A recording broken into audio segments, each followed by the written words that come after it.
Mayor. Just turned 5. Okay, we'll call the meeting order of April 21st. And Mayor, the item on closed session tonight is real property negotiations, APN 690-552-06. Property is Richard T. Steed Memorial Park. City negotiators, Andy Hall, City Manager, Brian Brower, Assistant City Manager, Samantha Wiley, Beaches Parks and Recreation Director.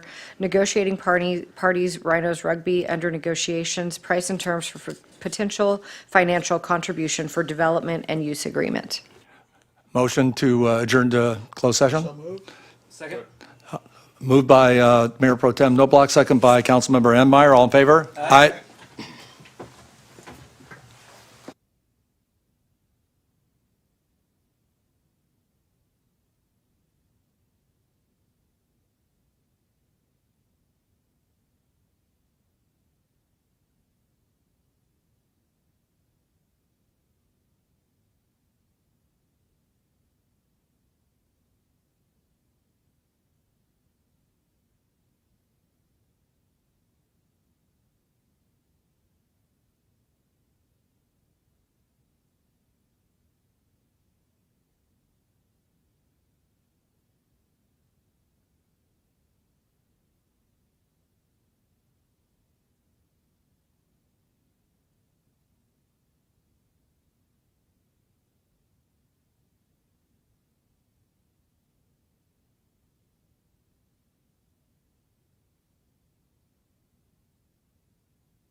It is 5:30, Mayor. Okay, we'll call the City Council meeting in the City of San Clemente for April 21st in session.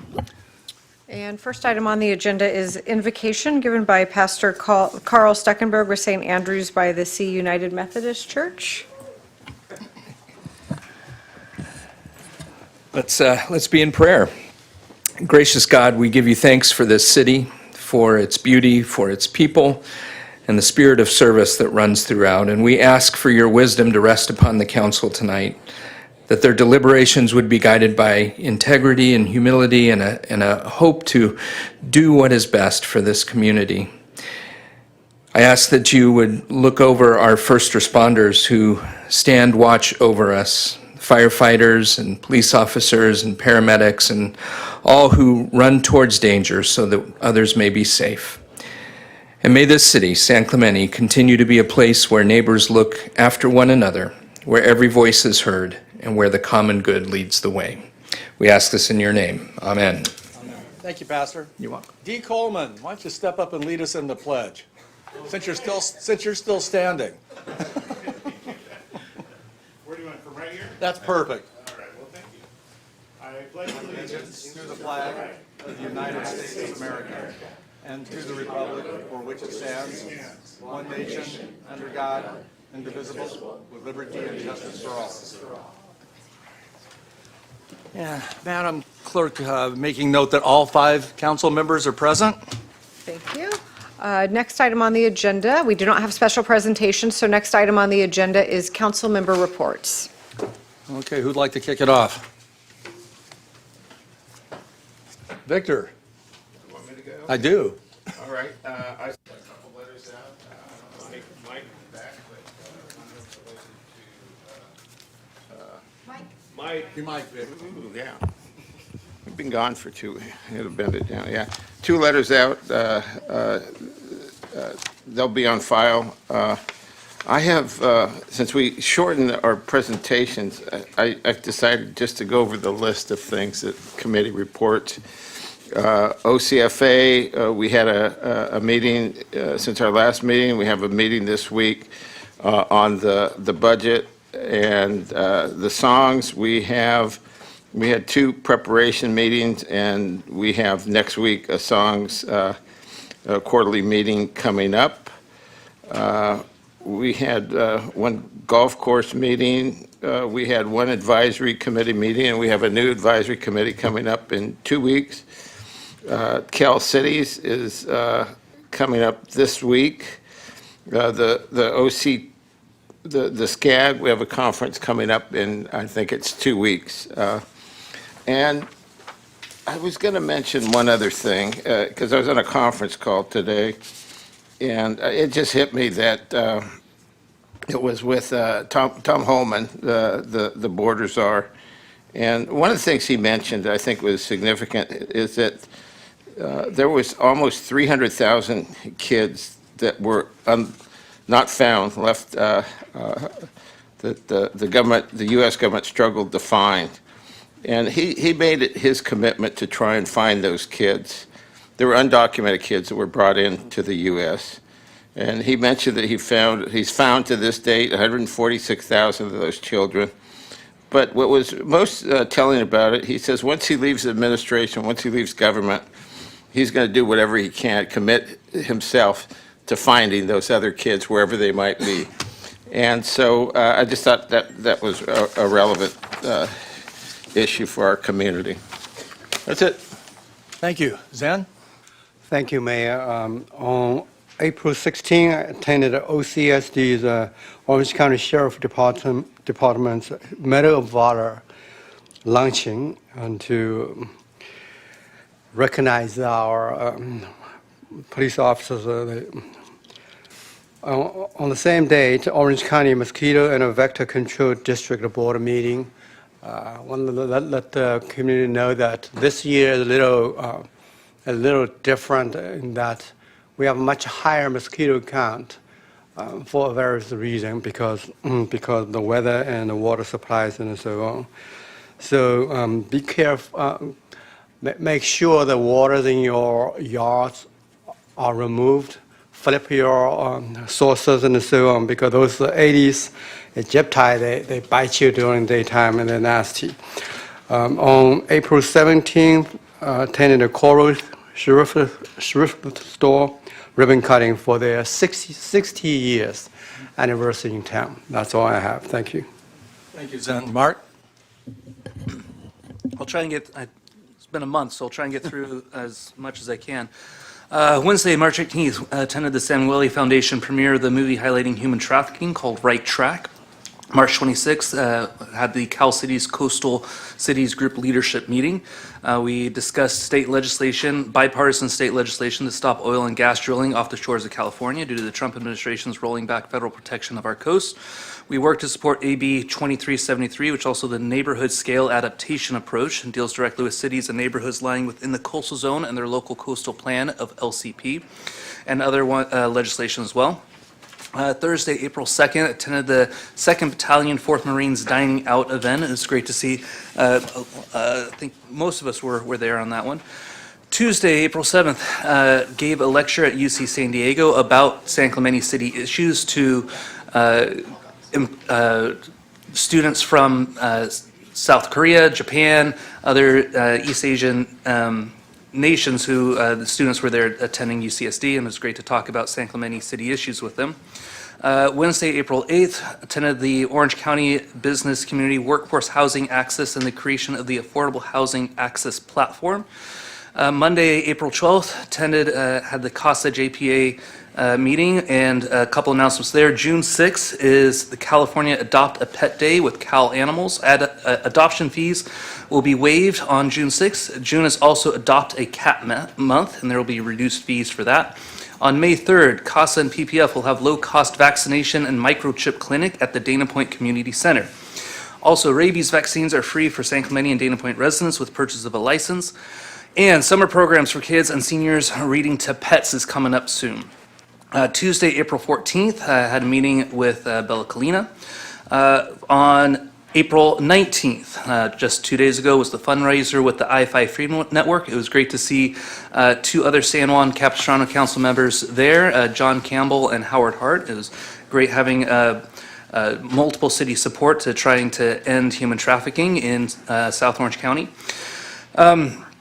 And then next week, Tuesday at 6 p.m., there's an informational meeting at the Fireside Room in the Community Center on the surveillance camera. It is open to the public. I believe you'll be there, Mayor Loeffler? I will. And then on a sadder note, just the week after Easter, a new resident to San Clemente, but a dear friend and my pastor, Reverend Dave Ricketts, he passed away suddenly from a heart attack. And so our community is, we're missing out by his loss. And just your thoughts and prayers going out to both his family and the San Clemente Presbyterian community as well, who lost a dear one. So, all right. Thank you, Mark. Steve? On the March 27th, I attended a meeting with our state legislators regarding local issues involving the landfill issue and sand on our beaches. The 9th of March, April, I attended the Marine Dining Out, as many of my colleagues did, as well as the Orange County Sheriff's Medal of Valor ceremony on the 16th, which several of my colleagues did as well, and the 60th anniversary of the Coral Thrift here in San Clemente on Coast Highway. That was a nice event.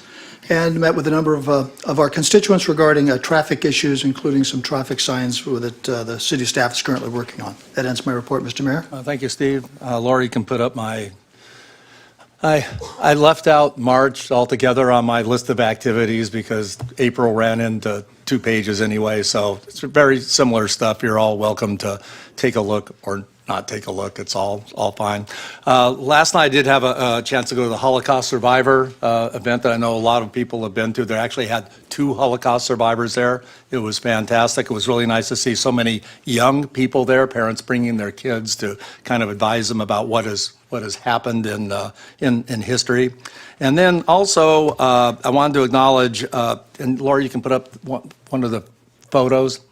Okay, here's a photo with Alfred Sabroy, who celebrated his 101st birthday last month. And he's a war hero.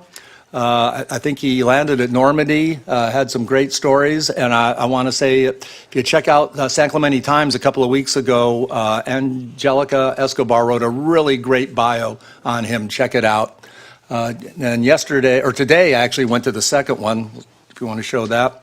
That's also 101st birthday, Roseanne Olsch. Wonderful young woman. Yes, I don't want to hear any comments about, yeah, yes, she looks younger than I do. That may be true. But also, I know Angelica was over interviewing her, so probably in the next edition of the San Clemente Times, you'll see a great bio on her also, and that takes care of my report. Okay, next item on the agenda is oral communications, and I will call the first several speakers. Frank Kane, followed by Dee Coleman, followed by Tracy Barr and Tracy Sutherland, followed by Ellie Hammergren. Frank Kane? My name is Frank Kane. I've lived and worked in San Clemente since 1997. And before I start, I'd just like to thank you, Mayor Loeffler, and the City Council. San Clemente is a wonderful place to live, and I know a lot of that's due to your hard effort, so I greatly appreciate that. Now I know I need to be brief, so I'm going to move on. I work at Traffic Devices at 160 La Plata, and the reason I'm here is to report a pavement issue that has caused 3 serious bike accidents. The problem is a metal cover in the street that says water. The issue is it's recessed a little bit, so there's a little bit of a dip, and then there's some asphalt that's chipped away at it. And in some cases, might debate about what did or didn't cause an accident, but I'm going to give you 3 specific examples that we're able to look at on our security cameras, because we have security cameras that face the street.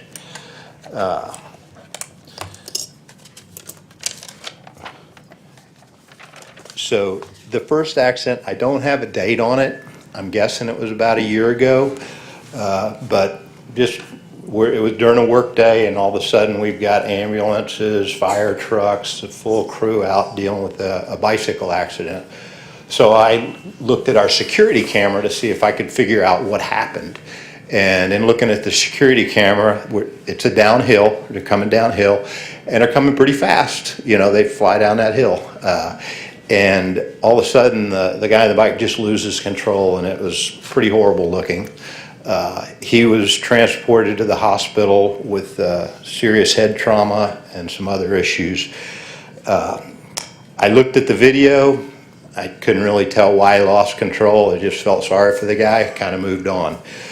But then on February 3rd, at about 6:45 in the evening, I was going up the hill to work. And right as another accident happened, the bike was just kind of skidding to a stop. The guy was crawling off the road. Another serious head trauma. I was the one who called 911 and waited with him till the emergency services got there. The next day, I did the same thing. I went and looked at our security camera, and when I looked at it, I felt like I was looking at the exact same accident. I mean, at exactly the same point in time, the guy loses control. This other rider loses control. And so I went out and looked, and there's this little cover in the street. And when I looked at it, I thought, well, this doesn't make sense with where they crashed.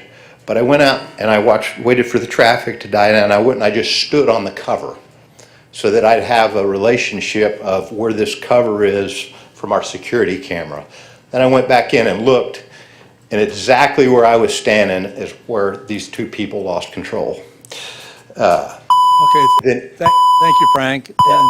And Mr. City Manager, have you taken note of this location and to forward it to Public Works? Yes. Okay, thank you, Yes. Frank. All right, we had a third accident that just happened on the 10th, and if you'd like, I can give you some pictures. You can give it to the city clerk, and she can pass it on. Okay, and I would like to say, I hope something could be done so we don't have a fourth. Thanks, Frank.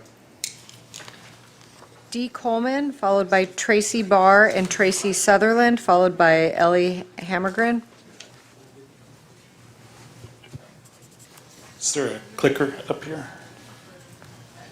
This is on the agenda. This It's item 10F, if you're talking about the moving of vehicles, 72 hours. It's on the agenda. So I feel like I'll have a little more time then later to go. you'll have 3 minutes on that item, I can't discuss it now. not on open communications. This is for things that aren't on the agenda. Thanks, Dee. And also, one second, in the booth, does it sound like it's feeding back a little bit, the microphone? A little bit, Yeah, so if who's ever in the booth maybe could crank it down just a little bit. Thanks. Sure. Hi, good evening. My name's Tracy Barr, and I'm here as a San Clemente resident and community organizer working with many concerned neighbors regarding the proposed expansion of the Prima landfill and what it means for the San Clemente residents. This issue directly affects families in Talega, Forster Ranch, and surrounding neighborhoods who live closest to the landfill, and we would be the ones that live with the long-term impacts of these decisions. The County of Orange is considering a major expansion that could significantly increase landfill operations for decades to come. It raises concerns for us about traffic, air quality, odors, environmental impacts, wildfire risk, public health, and overall quality of life for nearby residents. We're here because many people we've realized in the community don't understand the scale of what's being proposed. So we've kind of formed a group in the community, and we've been working towards some goals. Hi, my name is Tracy Sutherland. I'm also a San Clemente resident, and I'm here to invite all of you and all the residents of San Clemente to join us in our community town hall on Thursday, April 30th at 6 p.m. at the Talega Clubhouse. It's the flyer on the screen. And it's an opportunity to come together and better understand what this proposed landfill expansion could mean for all of our neighborhoods in our future. In addition, I would respectfully ask this council to place the Prima di Sucha, I never can say that, landfill expansion proposal on a future city council agenda with a formal staff report. And this is important because the residents need to know their local elected officials engaged in understanding the project, evaluating the potential impacts to San Clemente, and helping advocate for stronger protections where needed. This simply is a county issue. It is a San Clemente quality of life issue, a public safety issue, and a long-term community planning issue. The city should be fully informed, and public should have benefit a transparent discussion here in this chamber before the county moves further down the road. Thank you very much, and thank you for your time, and we hope to see all of you on the 30th. Thank you, Tracy's. Tracy Square. Both Tracys. We sent the Tracy's. Ellie Hammergren, followed by Amanda Quintanilla, followed by Lois McNichol. Get the Hi, I'm Ellie Hammergren. I have lived in San Clemente since 1997, and I want to talk about the tennis courts in San Clemente. I came to San Clemente because I was the director at the Rancho San Clemente Tennis and Fitness Club, which is now Lifetime, and I played tennis my whole life. And I love growing the game. I have a lot of experience. I played college and pros a little bit, and now that I'm retired, I love growing the game of tennis, and I volunteer at the Boys and Girls Club, teaching them tennis, and I've also started a low-cost tennis program through the city, which I run. And I've noticed that the tennis courts in San Clemente are in disrepair, and we've lost a lot of tennis courts too. Lifetime has taken out 9 of our tennis courts, and I know there's one at Bonita Canyon that's locked off and in disrepair, and one at San Gorgonio that's got pickleball lines but locked off. And courts at San Luis Rey are usable. We love them. That's actually in my neighborhood, and that's actually where a lot of my program is run. And this is where the subject is. I feel like the tennis players need more tennis courts. I really feel badly kicking people off the courts, and they're such nice people. And basically, I've got a junior program that's kicking adults off or other juniors off. And I often condense my players onto one court so that I can let the public play, because my whole goal is to grow the game of tennis.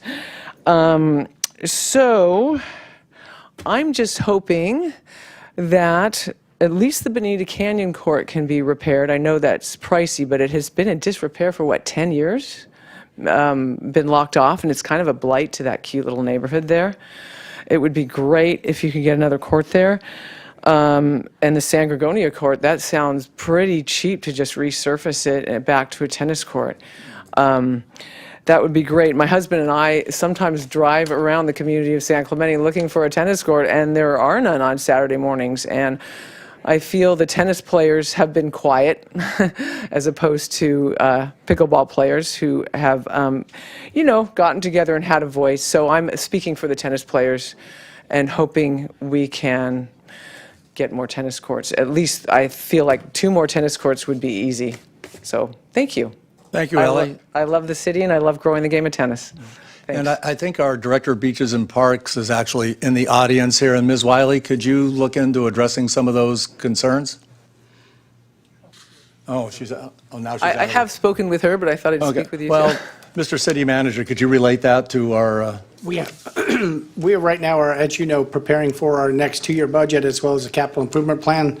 And all the courts that were mentioned are in the capital improvements plan. We anticipate most, if not all of them, being resurfaced in the next 2 years. well, there you go, Ellie. Nice job. Thank you. I hope it's on the early end of 2 years. Thank you. Amanda Quintanilla, followed by Lois McNichol. I have a quick PowerPoint.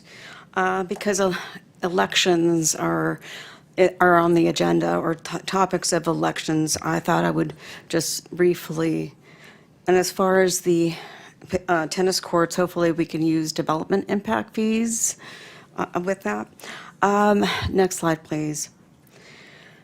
I wanted to recap on district elections because,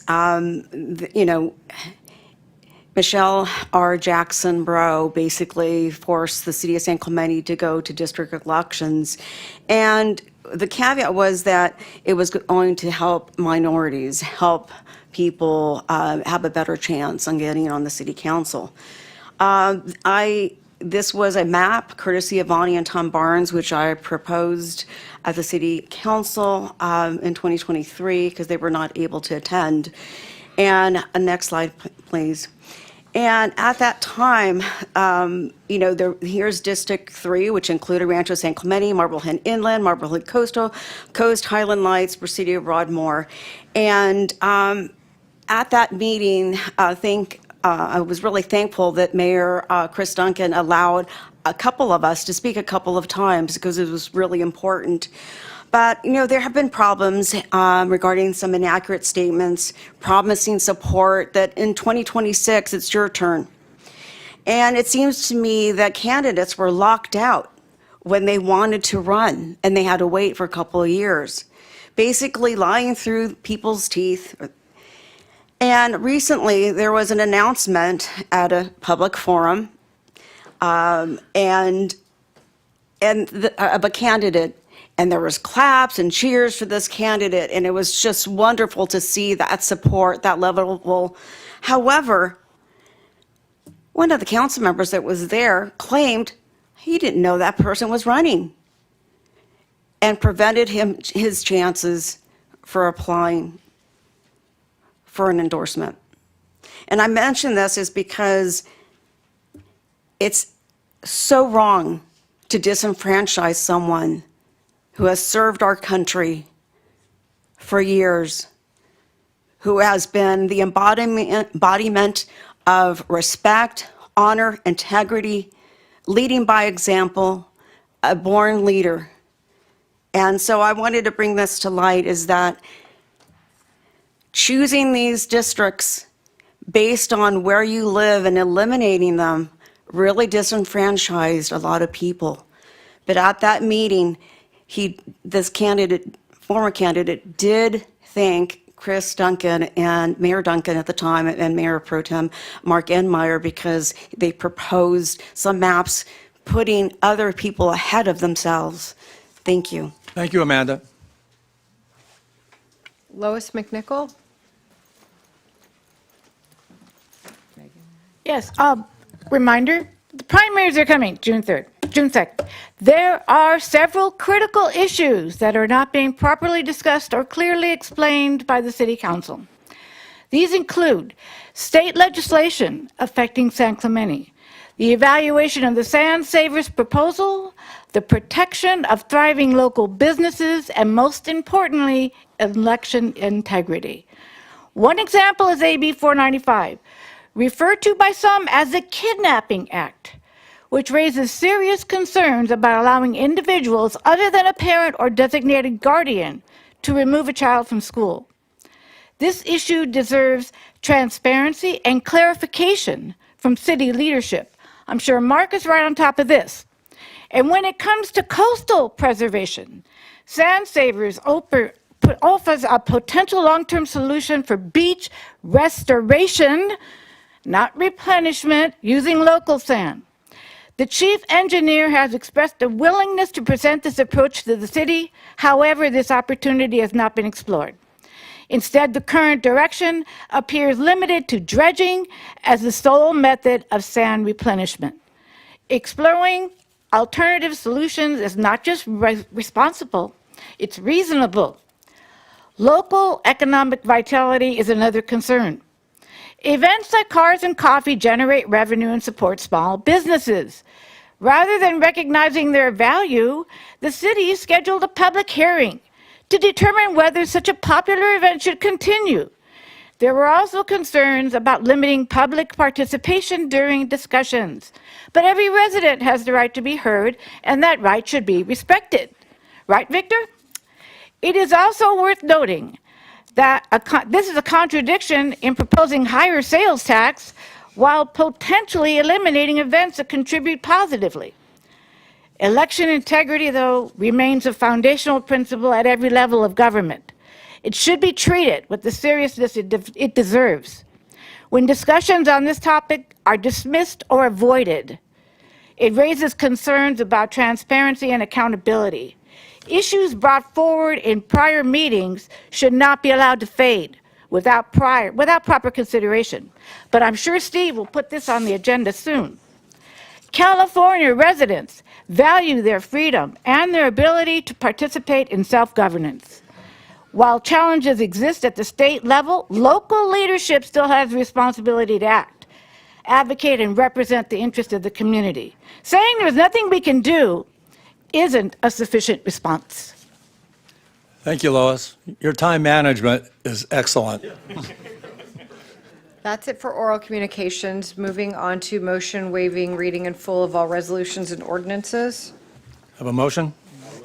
Okay, moved by Councilmember Cabral, second by Mayor Pro Tem Noblock. All in favor? Aye. Consideration of agendizing items requiring immediate action. None. Hearing none. Closed session report, city attorney. Thank you. There were no reportable actions from closed session this evening. Okay, moving on to public hearings. The public hearing process includes a staff presentation, a presentation by the applicant not to exceed 10 minutes, and public testimony not to exceed 3 minutes per speaker. Following closure of the public hearing, the City Council will respond to questions raised during the hearing, discuss the issues, and act upon the matter by motion. And the first item on the agenda is item 8A, de novo appeal hearing of public hearing project 25-323, development permit DP 25324, and conditional use permit 25-329, Hanson Hotel. Public hearing is open. Mayor, I'm sorry, before we get started, I wanted to make one more announcement on this public hearing. We do have a translator in the very back of the room. For anyone that needs translation services into Spanish, please check in with the translator. They're right at the entry door of the council thank you. chambers. So is there a comment? There was an early announcement. Okay. Yes, good evening, Mayor, members of the City Council, Adam Matamian, Community Development Director. Earlier today, the city received a demand letter from the appellants requesting that this hearing be continued and renoticed due to a defect in the public notice that went out on this project. The address that was listed was missing a digit, and so it was not the full address of this particular project. It is the council's determination whether to move forward or not, but staff is recommending that we do not hold this hearing tonight. We renotice it and bring it back at the earliest possible time, which would be the May 19th meeting in order to meet the noticing requirements. Okay. Do we have speakers on this item? We do. We have 7 speakers. 7 speakers. 7 speakers. So I guess we'll leave the public hearing open and listening to the public comments before we close the public hearing? I think Does that seem reasonable? the fair thing to do, since people have come this far, and that way they don't have to come back again. Yes, at the same time, should we make the determination now that we should move it, or should? I think we have to close the public hearing, but we have to leave it open if we're going to listen to comments. Well, we should not make a decision before we hear the public, so. No, just the decision of whether to move it to. We'll leave the public hearing open, we'll listen to the comments, we'll close the public hearing and then deliberate, if that seems fair. Mayor Loeffler, we should also do disclosures as well. Absolutely. Thank you. Any city council members have disclosures regarding this item? Mayor, I do have a disclosure. I spoke with a resident, Dave DeLiu, who lives in Marblehead coastal area, and he expressed some concerns about view, land use, building height, noise, etc. Yes, I had a conversation with United 111 yesterday. They expressed the same things that were in the city report. Many months ago, I had some conversations with the developer who was actually applying for the projects and showing some renderings, but have not talked to either of those people since. And I think just all the usual communications that we receive from individuals. Yes. Which are all in the record. Correct. Nothing to report? Okay, we'll go to public comments. Okay. We can start with the appellant. I think we're determining if the applicant is going to speak. The appellant, Jamie Hall. It's 10 minutes to speak, so Jamie. And I do have a PowerPoint presentation. How does that work? Is there a clicker or something? You can just tell us when you want the next slide. Okay. And it's being pulled up right now. Okie doke.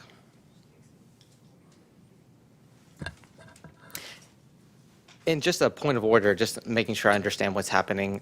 So we're going to conduct the hearing, but not make the decision tonight? What's happening No, exactly? we will deliberate and make a decision, but we have to do that after the public hearing is closed. If you want to make your comments, the public hearing has to be open. And we feel that since people have come, we don't have to, we could just close it and make a deliberation, but we felt that since so many people came and wanted to speak, that we give you your opportunity. Just wanted to get some clarification. Thank you. So I'm ready when, okay. Okay, good evening, mayors and council members. Point of One order, second, too. Jamie. I think, and I don't know if you were asking this, I mean, you're going to, if we postpone this to the next meeting, you'll be able to give this presentation in its entirety next time, but Yes. if you want to, I mean, we're not going to stop you. Give it twice. Well, I mean, here's the deal. I mean, the notice was wrong. If the city's going to correct the notice and we're going to come back here, then I would prefer just to present at the next hearing. But I just want to Okay. make sure I understand, because I'm not sure the mayor was saying that. Okay, that's exactly what I was saying, but the other people that want to speak, you're deferring, that's fine. Do the other people that are speaking on this want to defer also? Are you speaking for them? We'll be happy to close the public hearing and deliberate. You're going to deliberate on the continuance, correct? Correct. Yes. Oh, okay. Well, then, does anyone else want to speak? This seems like they're going to defer this. There's one person that does want to speak. So. Okay, All that'd right, be great. Thank you. Thank you for the clarification. Sure, step forward, please.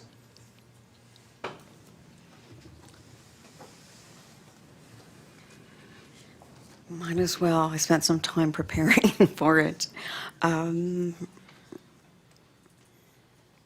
you have a PowerPoint, Amanda? Yes, I do. It's just Megan's. She's on it. Thank you.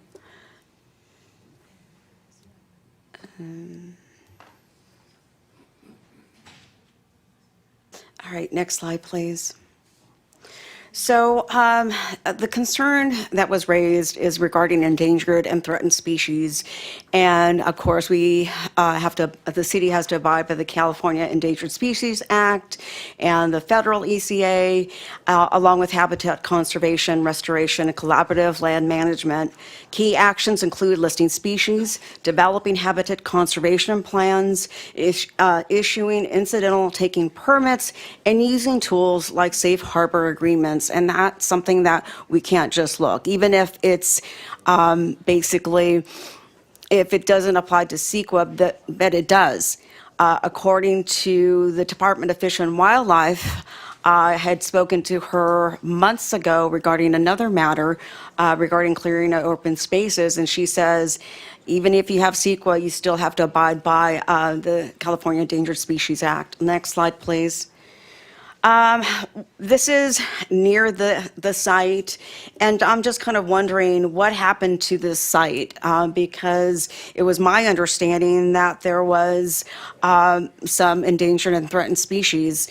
And if you could see on the right, I mean, there's just a glass, and I don't think there's any kind of water. So how are these surviving? How are these plants through the air, through the moisture? So next slide, please.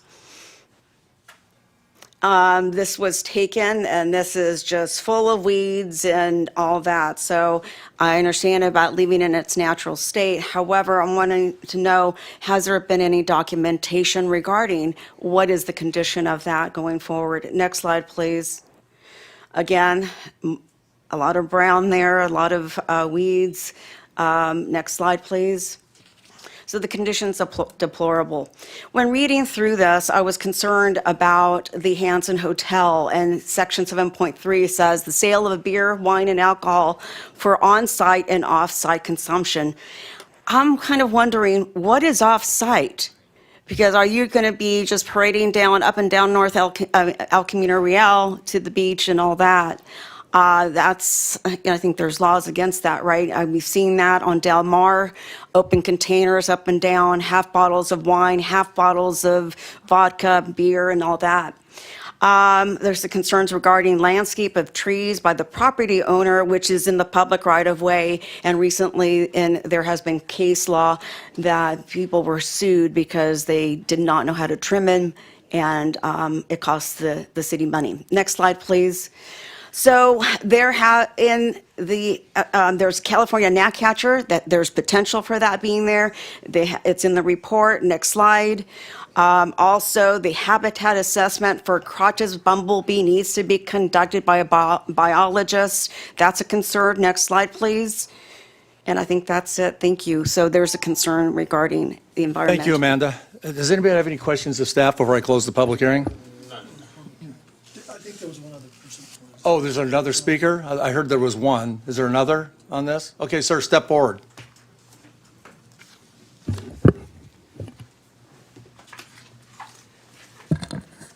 Good evening. Good evening, Mayor and members of the council. My name is Ron Vanderhoff, and I'm speaking on behalf of the Orange County chapter of the California Native Plant Society. We're here regarding the proposed Hanson Hotel project. Our organization previously conducted a field assessment of the site and documented a disturbed but still functioning coastal sage scrub plant community. Native species were present. The site maintained ecological connectivity with the adjacent Sea Summit Open Space Preserve. Our assessment directly contradicts the city's prior determination that the site lacked sensitive biological resources.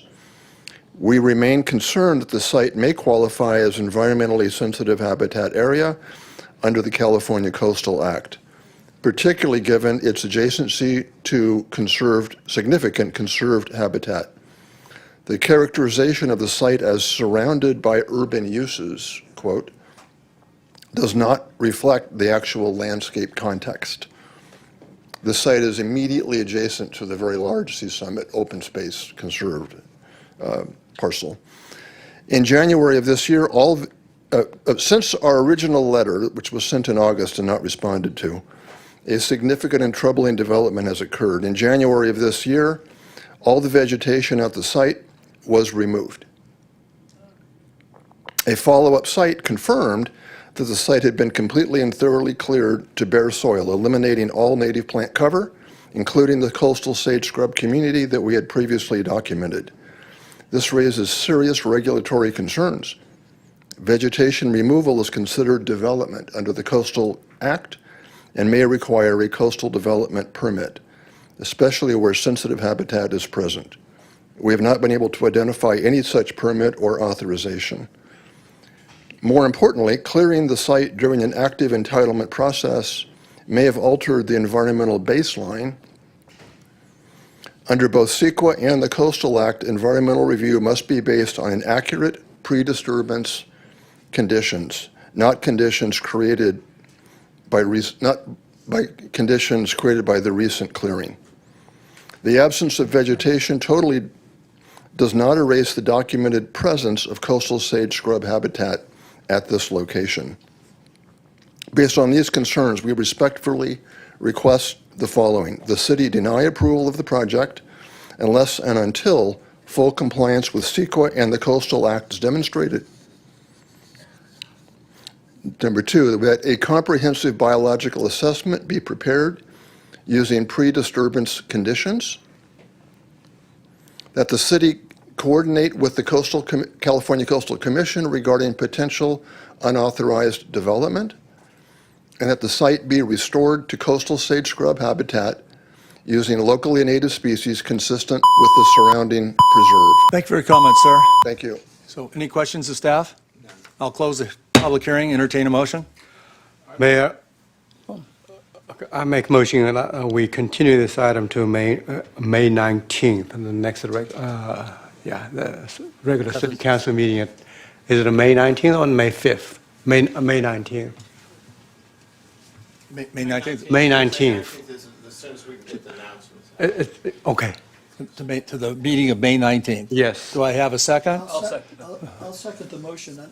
I'll second the motion. I'd like to also, because while seconding the motion, say we've had in the last month 2 major problems with our newspaper advertisements. We've gotten this digit wrong, which we've got people that have come here to communicate. The developer has lost time and money to come here because of this delay.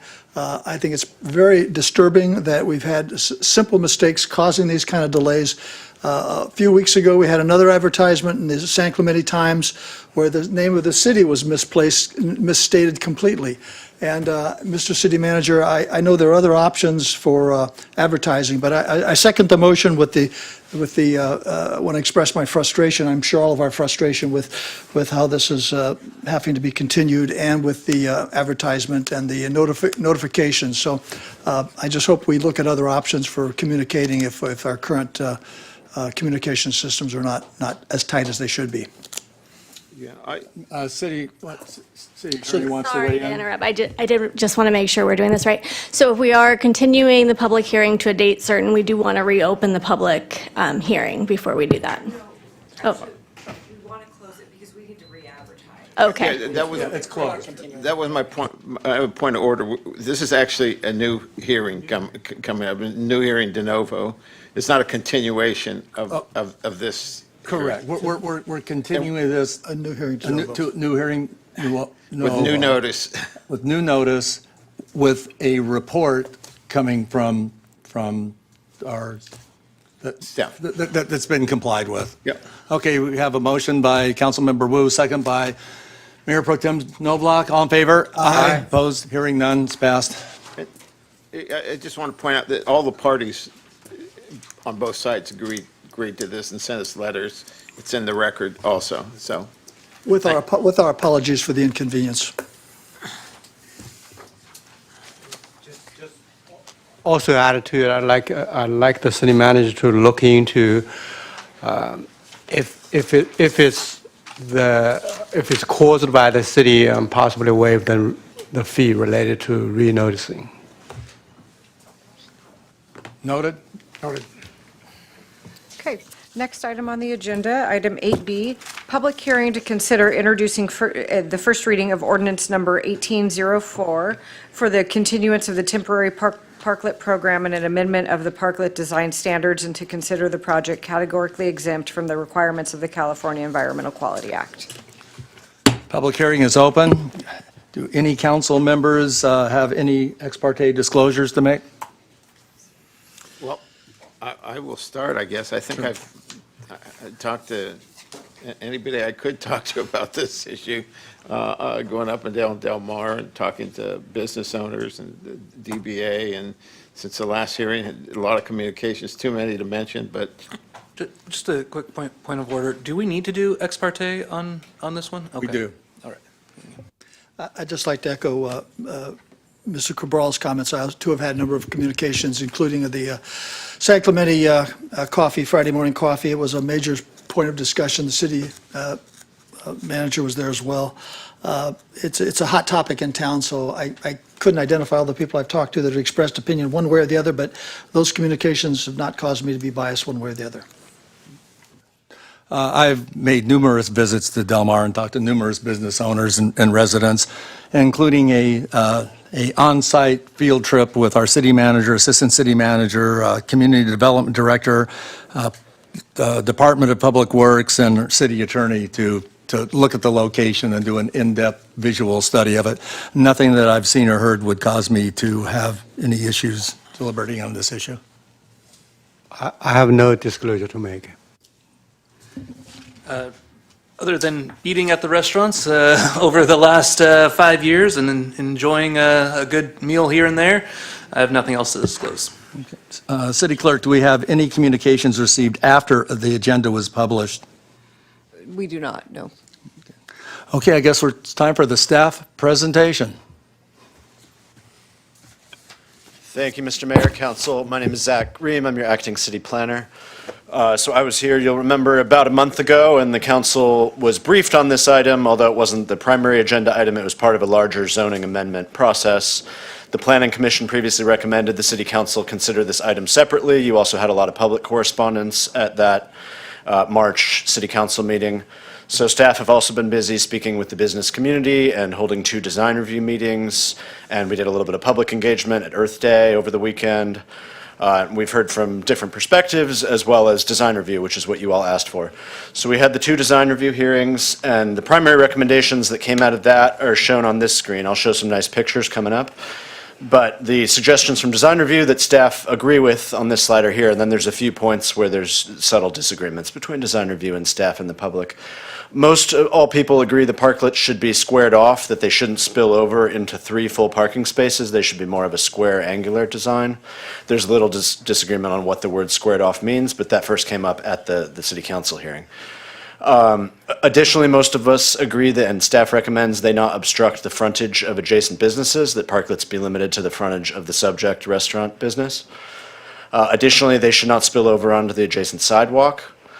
And there should be clearance underneath the parklet of at least 3 inches up to 6 inches, as well as some kind of removable or hidden compartment to accommodate cleaning underneath the parklets so the street below the parklet can be cleaned. And then finally, some of the parklets right now along the sides are too high above the ground and result in kind of a barrier wall. So this would be a pretty significant change and would require some construction improvements. Staff are recommending that parklets be no higher than 12 inches above grade, which might require a step down for some of the parklets so that they don't have that higher wall on the lower side. This is pretty similar to the way the parklet program was always envisioned. We had, and the council considered, after review by the Planning Commission, some parklet design guidelines. What we heard from the council and then design review subcommittee is they should be standards rather than guidelines. They should be stricter. We should have actual written language as well as this, which staff has drawn up. And then on the next couple slides, we would have the city's landscape and urban design consultant have an even more strict interpretation of the standards, if that's the will of the council. In the past, there have been guidelines. These would be standards. This to staff is what squared off would look like. So we have that that rectangle in the middle that is identified as a parklet dining deck. And then we have the ancillary area on both sides where staff envisions bike racks and then a small space where right now people informally park golf carts. That could be formalized a little bit with the placement of the planters, which we recommend be spaced 5 feet apart, and then the one additional planter in that kind of triangle area we think would prevent a full-size vehicle from parking there, but probably would still allow for golf cart parking, which is kind of how the space is used now. This is different from some current parklets on the ground that spill over into that ancillary area. They're not squared off, and they make it more difficult to park both vehicles and to get around the parklets. So we'd recommend that this square off be formalized. It would still occupy a portion of 3 spaces. Overall, the decks would be a little bit smaller than they are now. They would require reconstruction of most of the parklets. But it would allow for the more formal bike and golf cart parking, a little bit more of a buffer to the adjacent parking spaces for safety and movability. This is what we call our parallel configuration. This is what they look like down by the Pier Bowl on Avenida Victoria. We're not recommending significant changes. Down there, they take up 2 spaces rather than 3. They've got the buffer with the planters. We are recommending, I'll show in the next couple slides, that the planters look a little nicer, but this is a similar configuration to how they already are. This is how our consultant would reference one of the parklets. There's another version for the angled parking. But we would get more formalized representation if approved by the council and show all the different standards that are also identified in writing in the parklet standards that's attached to the staff report. These design standards, we already have a document similar to this, but they've been tightened up. So I have 4 slides. This one's showing the barriers. That's another fairly significant recommendation. Right now, they're 42 inches high. We found out that per California Building Code and the alcohol ABC licenses, they only have to be 36 inches. So we would be recommending some of the parklets lower their barriers from 42 to 36 and then have this transparent cable-style railing instead of the more solid wood railing that you see at most of them now. We're recommending the furniture be of high quality and be brown or black. Right now, there's a bigger variety. That would require the businesses to update their furniture. These are the current planters. We're not recommending changes to the planters. They're there as a buffer to protect from traffic. We are recommending that the plants that go into the planters be of higher quality, be maintained by the parklet operators, and that they be succulents or California native, not big, high shrubs and trees, so they don't extend too high in the air. Right now, another thing you see is a lot of umbrellas. In the code already, there was a maximum of 3 umbrellas. We're recommending that be reduced to a maximum of 2 umbrellas. Design review thought that it should be 1 bigger umbrella. Staff's recommending 2 smaller ones. And then heaters. Right now, you see some of these parklets have a ton of heaters. Staff are recommending a maximum of 2 heaters, no higher than 5 feet. Lighting, there's some variety already in the design guidelines, but would be standardized, are some more specific stringent requirements for lighting that say they should be at the height of the barrier, no higher, no string lights. There is a recommendation that if people want to build lighting into the lower portion of an umbrella facing downward directed and shielded, that would be okay, although design review did not recommend the lighting be built into the umbrellas. They thought it should be only on the guardrail. And then bike racks, we think that each parklet should incorporate a bike rack on the side in that ancillary area because that's already where a lot of people park their bikes. Design review had another concept. They felt that we could squeeze a parklet into 2 spaces instead of 3. It would have to go in this sort of diamond trapezoidal fashion instead of the squared off version, and there wouldn't be any room for the bike rack or the golf cart parking. Also be a little bit difficult for the operators to fit their tables into this space. But this was discussed at design review, so staff came up with this formation. If you'd like a more formal version of this, we would send it to our consultant after the hearing. The other things that design review talked about is that neighboring businesses should share a parklet, and that if not shared, there should be a gap of at least 4 spaces in between parklets. Staff's recommending that there not be a share requirement, that if there's 2 adjoining businesses, they should squeeze into 5 spaces, so 2.5 spaces per business rather than 3. But design review thought that they could just share a single parklet, and if not, that there should be a big gap. That requirement would put out of business at least a few of our current parklets. And then design review thought 1 umbrella, not 2. Design review did discuss the idea that came up at council for the kiosks, and they did not recommend that for the downtown area. Design review thought that there should be some other grander scheme for downtown beautification and perhaps downtown amenities, like a kiosk, but that could be considered at a later date through a planning commission review process, perhaps before the Olympics, in coordination with any changes that were being made to the Parklet program at a later date. On the signage, that's already in the code. It hasn't been implemented by very many operators. Staff is recommending not to require signage for either the subject business or the adjoining businesses. If it were recommended by council, we would tweak the design guidelines that are already in the code, but design review and staff did not support the signage or kiosk idea. So back to implementation, enforcement, fees, et cetera. I'm almost done, but there's about 2 slides left. Staff is recommending a cap on the number of parklets of 10 with 30 parking spaces on Avenida Del Mar. That represents 20%, 19-20% of the spaces on Avenida Del Mar and 3% of the parking spaces downtown. That's lower than the cap we have now, which is 42 spaces, so we'd lower that from 42 to 30. Right now, there's no clear wording on the number of parklets outside of Del Mar. Staff is recommending that be capped at 5. We've had 3 or 4 or 5 at a time on public property. We think 5 is the most that should be allowed. And then on private property, staff is recommending no cap, but that private property owners could use a maximum of 2 parking spaces per parklet. The most of those we've had operational at a time is also 3 or 4 or 5. And then any deviations from any of these standards could be allowed, but would require design review and planning commission hearing if occupant wanted to deviate from the standards or the design. Planning staff have been doing informal inspections. We would formalize that process after the parklet goes through a full application process, insurance check, and site plan review by planning. Independently, operators are responsible for complying with ABC code, fire code, and ADA requirements. Planning staff would primarily review for compliance with the design standards and location. The fees, staff's not recommending a change to the fees. They're currently set at $4 per square foot on public property, $1 on private property. We will calculate the fees a bit more carefully. There's been some discrepancies in how different businesses' fees have been calculated, so we want to ensure fairness. We would require a site plan for each business. We'll go out there and measure when they're built and calculate the fee on that per square foot basis. If we do that, it will likely result in a slight reduction in money coming in from the Parklet program, which has been $160,000 to $184,000 the last few years. It'll go down by a little bit. Staff would recommend, it's the city council's direction, I don't think we need a formal number, but that some of the money be used for leasing in the downtown business area of private parking lots to be used for public parking, and then some ancillary revenue that could go to the trolleys. Those programs are already active, and staff does have authorization already to spend some money on the adjacent ancillary public parking lots, but that concept has been discussed by the public and I think at the last council meeting. So our recommendation is to open the hearing and conduct a reading of the ordinance. Slight changes could be made to the ordinance during this reading. Alternative recommendations, if you want to go a different direction, we can come back with more information at a future meeting. The third option would be not to adopt an ordinance, and this program would sunset on July 1st, and all the parklets would need to be removed. Thank you, Josh. Excellent presentation. Questions for staff? Wait for public comments. Mr. Wu, anything you want to just wait for public comments?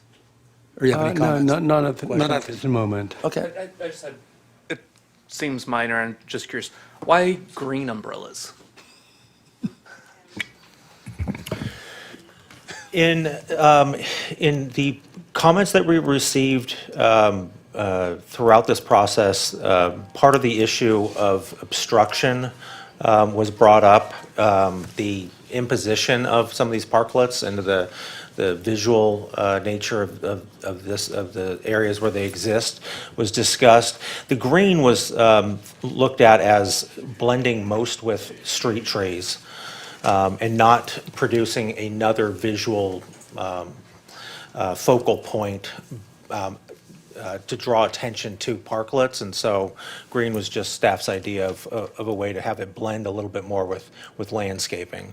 But other colors could work, or council could potentially look at not requiring any specific color at all. Any other questions of staff?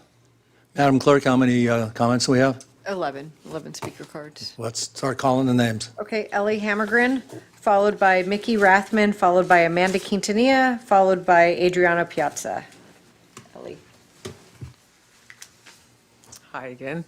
So it sounds like you're on the way to approving the parklets? Or you don't know yet?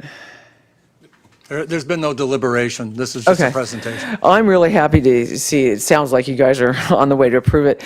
I read the greatest book called Walkable City, and I feel like San Clemente, the downtown area, has the perfect potential. And some real quick things, because I think we should keep the parklets. I think it adds more atmosphere. It makes people more want to be there. I mean, you don't want to go to a strip mall and go have, your dinner. I think we should add, from what I've learned from Walkable City, we should add more 20-minute parking spaces, maybe 30-minute parking spaces, because often I go to downtown and I just want to go to the post office for, 5 minutes, or maybe pick something up at Nick's Vacuum, or go to, somewhere, go to the library. And I read in this book, Walkable City, that if you have 2-hour limit of parking, it circulates people through better, and the restaurants and the shops get more clients. People just don't park there and walk away. So I would say more 20-minute, more 30-minute spaces, or pick one. But every spot should be 2-hour time limit. Did I already mention that? I'm kind of a little bit, jumbled in my organization here. But if every parking was 2-hour time limits, people would circulate through better, and the restaurants and the shops get more, business. And also, I feel like this surf contests have illustrated how many e-bikes are in San Clemente. And if you don't allow a car to come, the e-bikes will. I almost envision, I'm a big biker from point A to point B. I started a biking to school program when my kids were little at Concordia, and it got so many people on the bikes, and it relieved congestion. And if you had a big bike parking lot, alongside Jack's Surfboards, where the parallel parking is, and maybe alongside the old Cotton's restaurant, you could alleviate more parking. I feel like if you build room for more cars will come, and there'll be more congestion. And if you make room for bikes and pedestrians, there'll be more room. So I'm all for parklets. I feel like we could manage our parking problems more that the parklets might be causing by making room for e-bikes and walking, and maybe even a bike path, share the road path on El Camino Real, and maybe make the bike paths green on Ola Vista. And everybody west of the 5 freeway could be riding their bikes and golf carts there, and the parking wouldn't be such an issue, and the parklets wouldn't be such a big problem. Anyway, thank you. Thank you, Ellie. Mickey Rathman, followed by Amanda Quintanilla, followed by Adriano Piazza, followed by Susie Lance.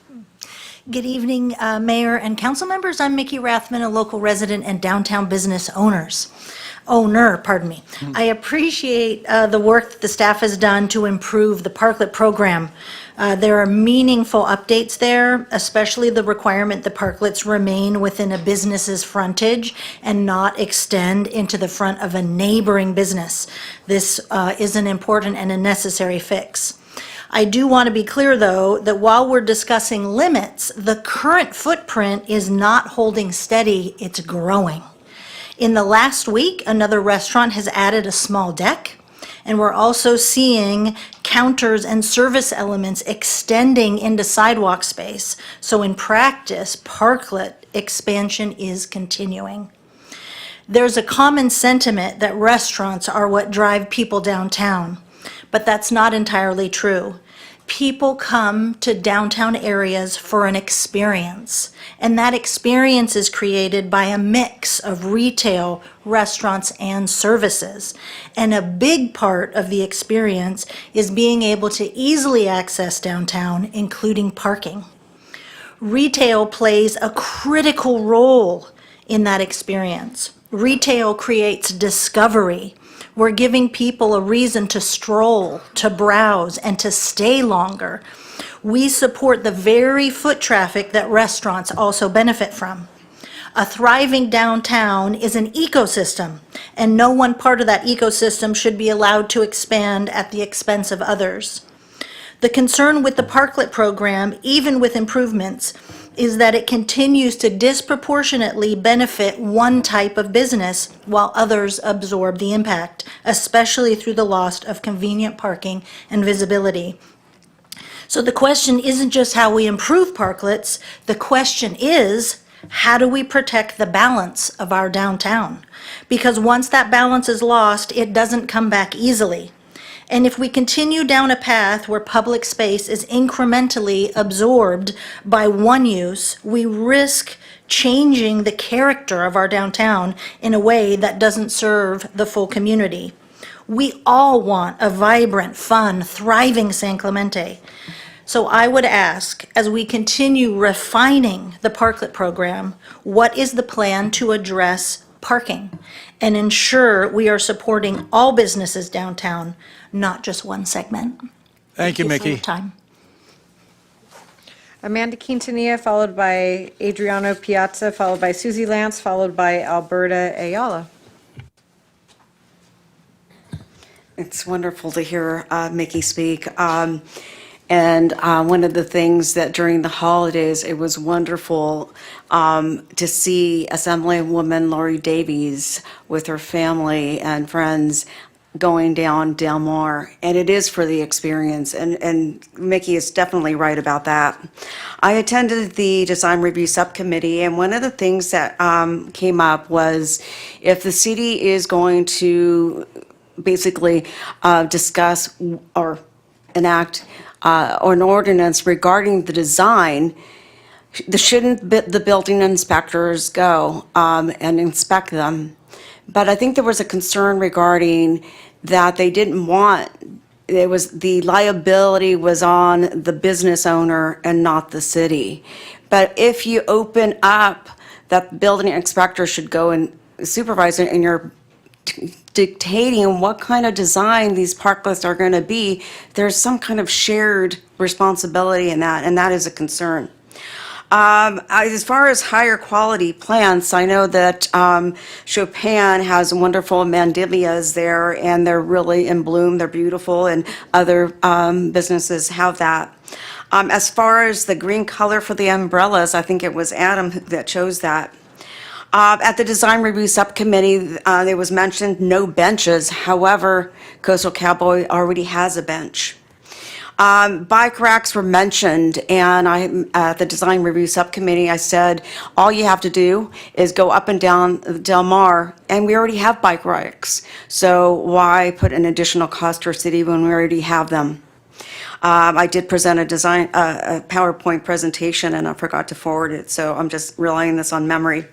One of the things that what was mentioned by one of the commissioners was that we should probably do an end date of September after Labor Day and just finish that. And I don't think that was conveyed in that presentation, or maybe I missed it while I was writing some notes down. But I do know that some of the restaurants do not take care of their plants. They don't water them. They do not put potting soil. Some are dead right in front of 123 Del Mar. And there's a new outdoor dining at Point Break. And it was my understanding that city staff said that it's okay because that's in their private parking lot. But there should be limits to that, because if not, everything is going to be outdoor dining. But I think we should just stop it in September and be done with that. As Mickey said, and one businesses shouldn't suffer because of one type of business. Thank you so much. Thank you, Amanda. Adriano Piazza, followed by Susie Lance, followed by Alberto Ayala, followed by Donna Vadrine. Hi, everybody. Hi, council members and mayor. First of all, I'm very thankful that we're talking about this. So my name is Adriano Piazza. I'm Pronto on Del Mar. And I said it many times how much the Parklet program has helped offset the huge cost increase that has been in our industry, and have helped the downtown thrive so much. I basically live on Del Mar, because I'm always at the restaurant, and I I can't say enough of how like the downtown has been thriving, and I see so many people, and we see thousands. Thankfully, we see thousands of people every week, and they're stoked to be outside. And I don't think it should be a problem that if there is a lot of outside dining, because we live in the best climate in the world. I mean, it's awesome. It's awesome. It's amazing. So I don't think that should be a problem. I agree that we should make the downtown more bike, walking, golf carting friendly, because it's going to invite more people to do that. You can never build enough parking spots. It's as if the 405, they put 3 lanes, 4 lane, 5 lane, and there's always a mess because you keep inviting people to use their car. People should, there is many other means. I'm not saying for everybody, but it should be, if you invite people, if you make it easy for people to use other means that is not their car, they would do it because the weather is amazing here. And then I agree with what the lady said. Sorry, I don't remember your name. Ellie. The limiting, putting maybe like a 1 hour, 2 hour, 3 hour limit. I think that a 3 hour limit would be amazing because it will give you time to park, walk to a restaurant, eat, get out, go shopping, or vice versa. So I think that would be a great idea. Couple notes on the design. I love the new designs. I think it's going to be a problem just for the size because we already can fit only 8 or 9 tables. If I may ask, how many tables and chairs are going to be planned to be used with this new design? I would love to know that. And the Del Mar gets kind of windy. The cable system on the side is going to allow a lot of wind to go on the patio. I don't know if that's going to be super comfortable. And we currently have, I think it's 4 umbrellas, something like that, and they're never enough. It's hot. And there is great, at night we currently have 2 heaters, and people always ask for more. So I'm not sure how that's going to go. But yeah, I think that there's a great. It's an awesome program, and I hope we can keep doing it. And yeah, if I can just have an answer about the chairs, what is going to be the new number? Because right now I think it's 22. That would be awesome. Thank you so much. Thank you, Adriana.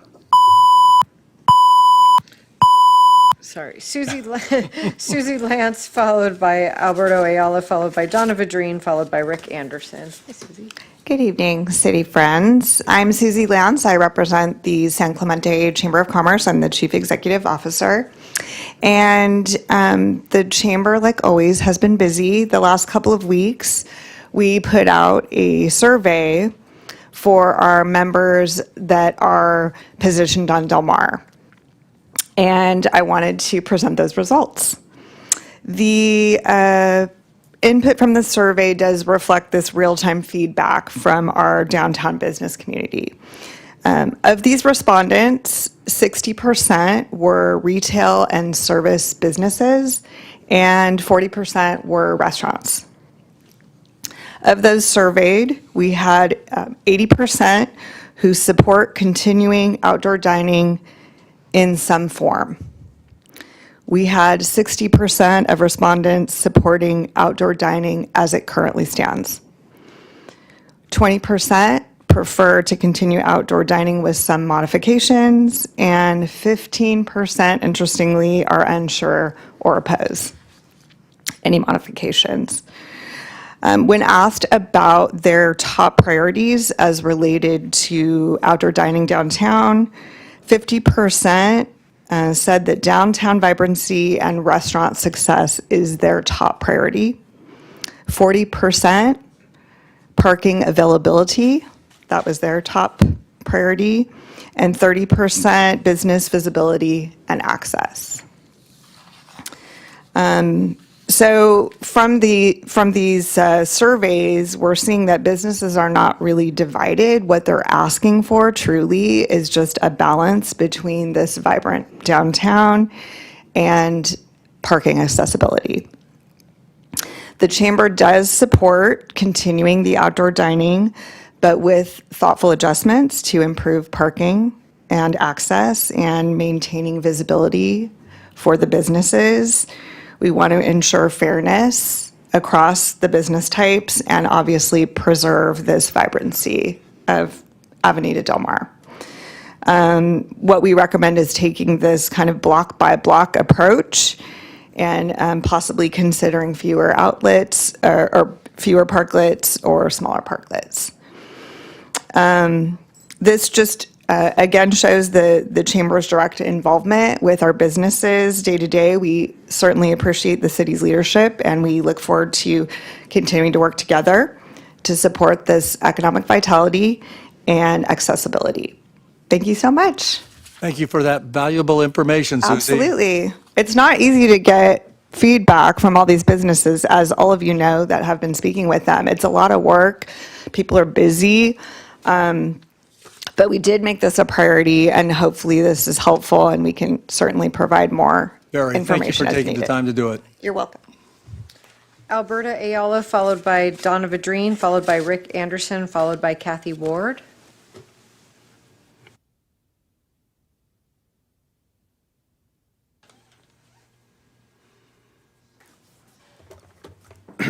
Hello, my name is Alberto. I've been a patron to San Clemente for quite a few years and an employee on Del Mar for almost 3.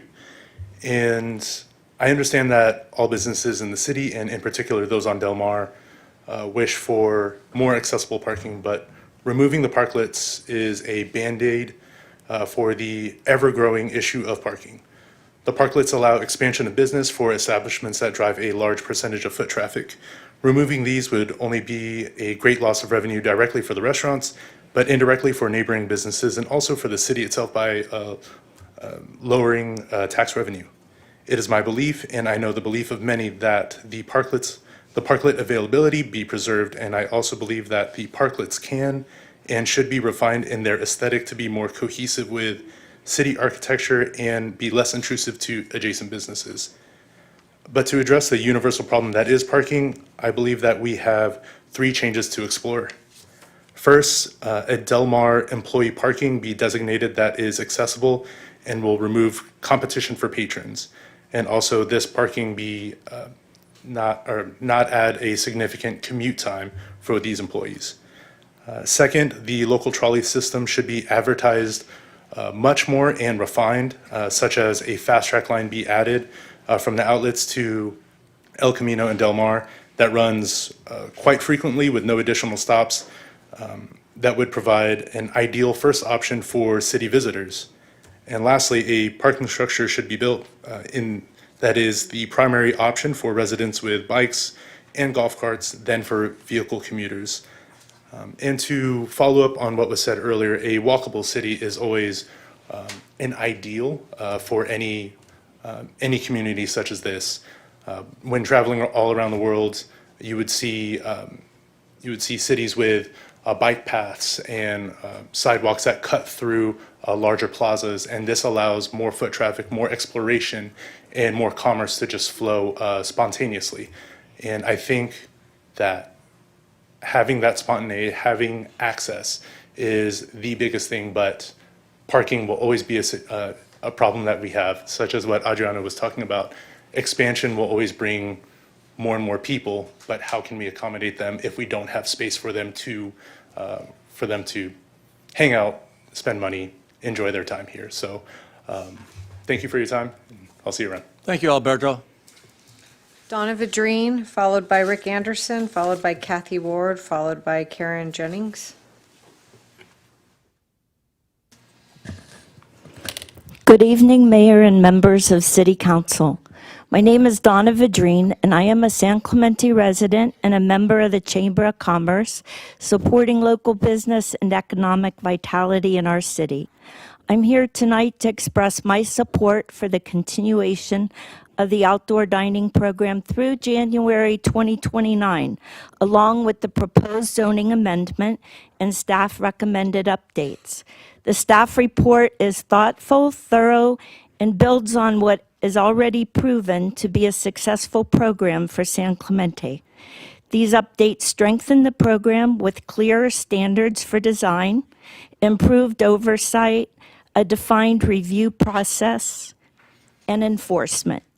Importantly, the refinements strike a balance, limiting parklets to directly in front of the associated business ensuring that they do not impact neighboring storefronts, and reducing the number on Del Mar from 14 to 10 demonstrates responsiveness to community concerns.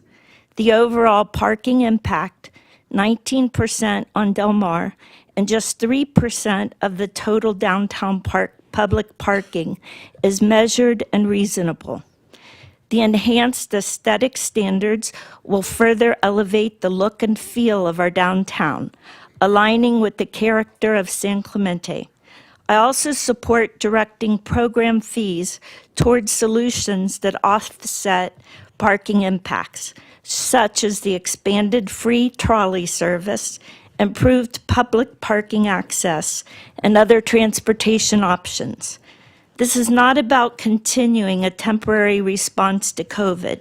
This is a forward-looking decision, one that enhances our downtown vitality, supports local business, and contributes to the lifestyle that defines San Clemente as the Spanish village by the sea. I respectfully ask for your vote tonight to continue this program through 2029. Thank you for your time and consideration. Thank you, Donna. Rick Anderson, followed by Kathy Ward, followed by Karen Jennings, followed by Tyler Bowden. Good evening, ladies and gentlemen. I'm Rick Anderson. In 1990, I built, operated, and opened Rick's Tropicana Bar Grill and Casa Tropicana Boutique Bed and Breakfast Inn in the San Clemente Pier. In 1990, I actually found this today. It's my notice of public hearing for the first outdoor dining center, which was approved in 1999. And it really helped our business because, of course, we're in the Pier Bowl. I'm sorry, I sold the building about 9 years ago, but I was in the Pier Bowl. But in any case, competing with the Pacific Ocean was a tough challenge because everybody's looking at sea, not at me. Consequently, that created a lot of opportunity for our business to thrive, people to stop and look, and not only just that the Tropicana, or the Trop as it was affectionately referred to, was there, but all the various other businesses on that side of the street. Also, a key factor was traffic calming. People start slowing down and started to realize all the shops and opportunities that were there and pedestrian-oriented activities and stuff. So obviously, I'm very much in support of this. I really like to see it. For probably 40 years I've pounded, not this podium, but many of them, declaring that, we're a beach town, it's time we started acting like it. And we are a pedestrian-oriented community. It provides opportunity for all the businesses down there and primarily for the citizens. For the 53 years I've been here, parking has always been a problem. It's always going to be a problem, X is X. So I just want to support this ordinance. I really, really think it's imperative that our community allow this privilege for the businesses and the community. Thank you. Thank you, Rick. And we missed the Trop. Kathy Ward, followed by Karen Jennings, followed by Tyler Bowden. Council, good evening. I walked the downtown last month before the last council meeting, and I spoke to shop owners and their managers. The word is they are weary of the parklets taking up the spaces for parking, and it is affecting their businesses. Many said their clients complained all day long that they couldn't find parking and would call in and say, I'm canceling my appointment because I can't find a place to put my car. So it was unanimous that the parking was affecting the downtown businesses. So if you just allow parking as is, this program, with no consideration of the businesses and no compromises, you would be doing it with full knowledge that it is harming the other businesses and actually is harming the downtown. If you are going to allow temporary parklets until 2029, it should be done more comprehensively and holistically for the entire downtown business core. This would be a compromise, council, and a better fit for the operations of downtown, which need to be solidified much longer period of time before the Olympics actually get here. They can't be done right before the Olympics. There are 4 things you could do. Extend the parklets until Labor Day, and then they must come down. Right now, they think they're coming down in July. They're only coming down for the purpose of actually doing the street project. When I was on council, we learned that if we don't do slurry sealing when it's supposed to be done, when that street will deteriorate and it will cost more money for the city. This street has been, project's been canceled since about 2022 when I was on council. It is going to cost more money and there's going to be more things to fix. Have city staff, when those come down, correctly evaluate the street maintenance needs, the sidewalk needs, the landscaping, tree issues, and the plant projects. Work with the downtown property owners to paint and fix up their storefronts during this time. Then allow the redesigned decks to come back. We all pretty much agreed with the redesign that design review came up with. Very good.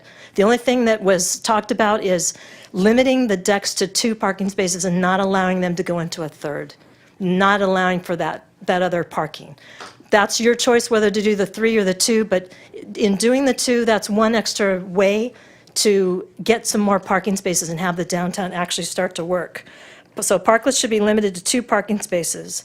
If a business is a small bakery or a coffee place, and they're right next to each other, there's an opportunity for them to share.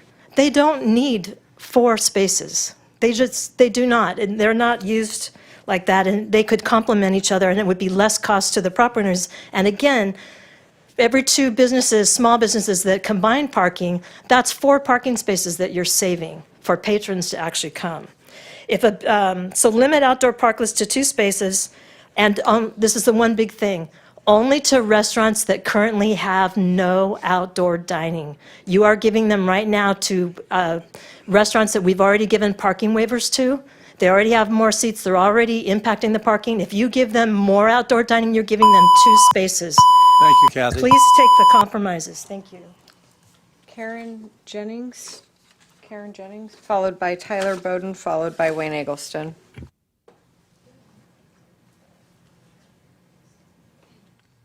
Is this Karen taking the long way around?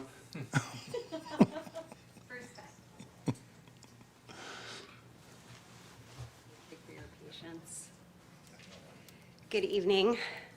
As a resident of San Clemente for 15 years, it would be so nice if we could work together as a community to allow restaurants to keep their outdoor parklets.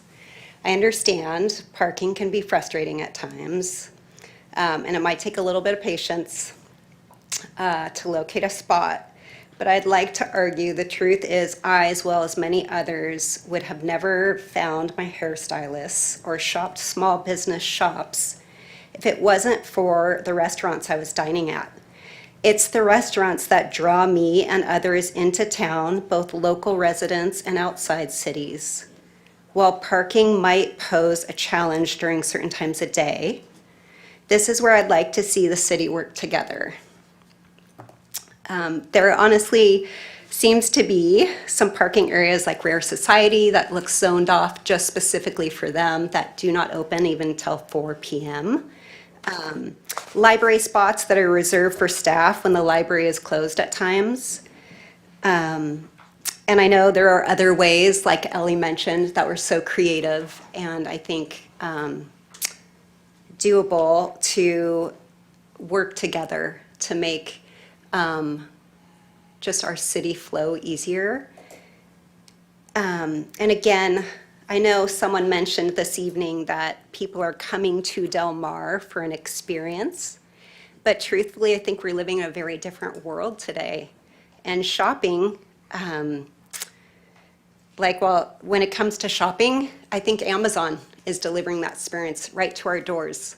And other shopping is turning into more of an online business to save time, gas, money, and I just think it would be heartbreaking to lose these restaurant parking lots. We are so blessed to live in the city where we can dine outside year-round in this beautiful climate and city of San Clemente. So I would love if there's any way that we can get creative with parking, whether it's limiting it to a 2-hour window. But I think those who have been in San Clemente, we've dealt with it, and it might take a loop, it might take 2, but I've never struggled getting a spot. Thank you so much. Thank you, Karen. Tyler Bowden, followed by Wayne Eggleston. Good evening, Mayor Leffler, members of the City Council. Tyler Bowden, resident of San Clemente and current chairman of the San Clemente Chamber of Commerce. First off, I'd like to thank the staff for all of your efforts and City Council for all of your efforts on this issue. I know it's a tough one, but I'm glad that we're all having so many conversations about it and taking our time to consider it. I've had many conversations with people all over town, and I've heard resounding support to keep the outdoor parklet dining. But we need to balance the needs of all the businesses on Del Mar and in the downtown area. So we have to continue to address the concerns of retail and other businesses on Del Mar in any way we can. And so the Chamber is holding a community affairs meeting next week on Wednesday at noon at the VIP Lounge at the Outlets. This will be our focus at that meeting. So we invite anybody that's interested to come, any businesses or residents that would like to share their opinions. And hopefully that meeting will help to inform your consideration of this issue as it continues. But with that, we should also consider the impacts to the restaurants in our considerations of this issue. For example, if we're implementing the program in July, that's kind of summertime, that's their peak season. It's probably not a good time to force restaurants to tear down their parklets. So I definitely recommend waiting until after Labor Day for that. Also, if there is street slurring happening, I've kind of heard mixed reviews on that. I don't know if it is happening or if it will need to happen at any point. We should consider that as well, so that we're not forcing people or restaurants to tear down their parklets and then build it and tear it down again. So just trying to align the schedules to minimize costs. Parking obviously is a long-term issue, and we will have many more conversations on that issue. And so in some ways, I think it is a separate issue than this. You know, the 30 spots that are on Del Mar aren't going to move the needle on our parking problem. And in many ways, it's already being addressed, and I like what I see with that. I'm interested to see what the impact is. Even on the agenda tonight, there's an item related to parking that I think will help the issue. I also like the fees from the parklet dining patios being directed, or a portion of them being directed, to support additional parking and the trolley program. So overall, I think we just have to figure out the best way that we can keep this program. It's clearly very popular. We just have to find that balance with the businesses on Del Mar, the residents that really want to keep it, and the parking issue that we have. So I hope that we can put our heads together and find a great solution to keep this program alive in San Clemente. Thanks so much. Thank you, Tyler. Final speaker is Wayne Eggleston.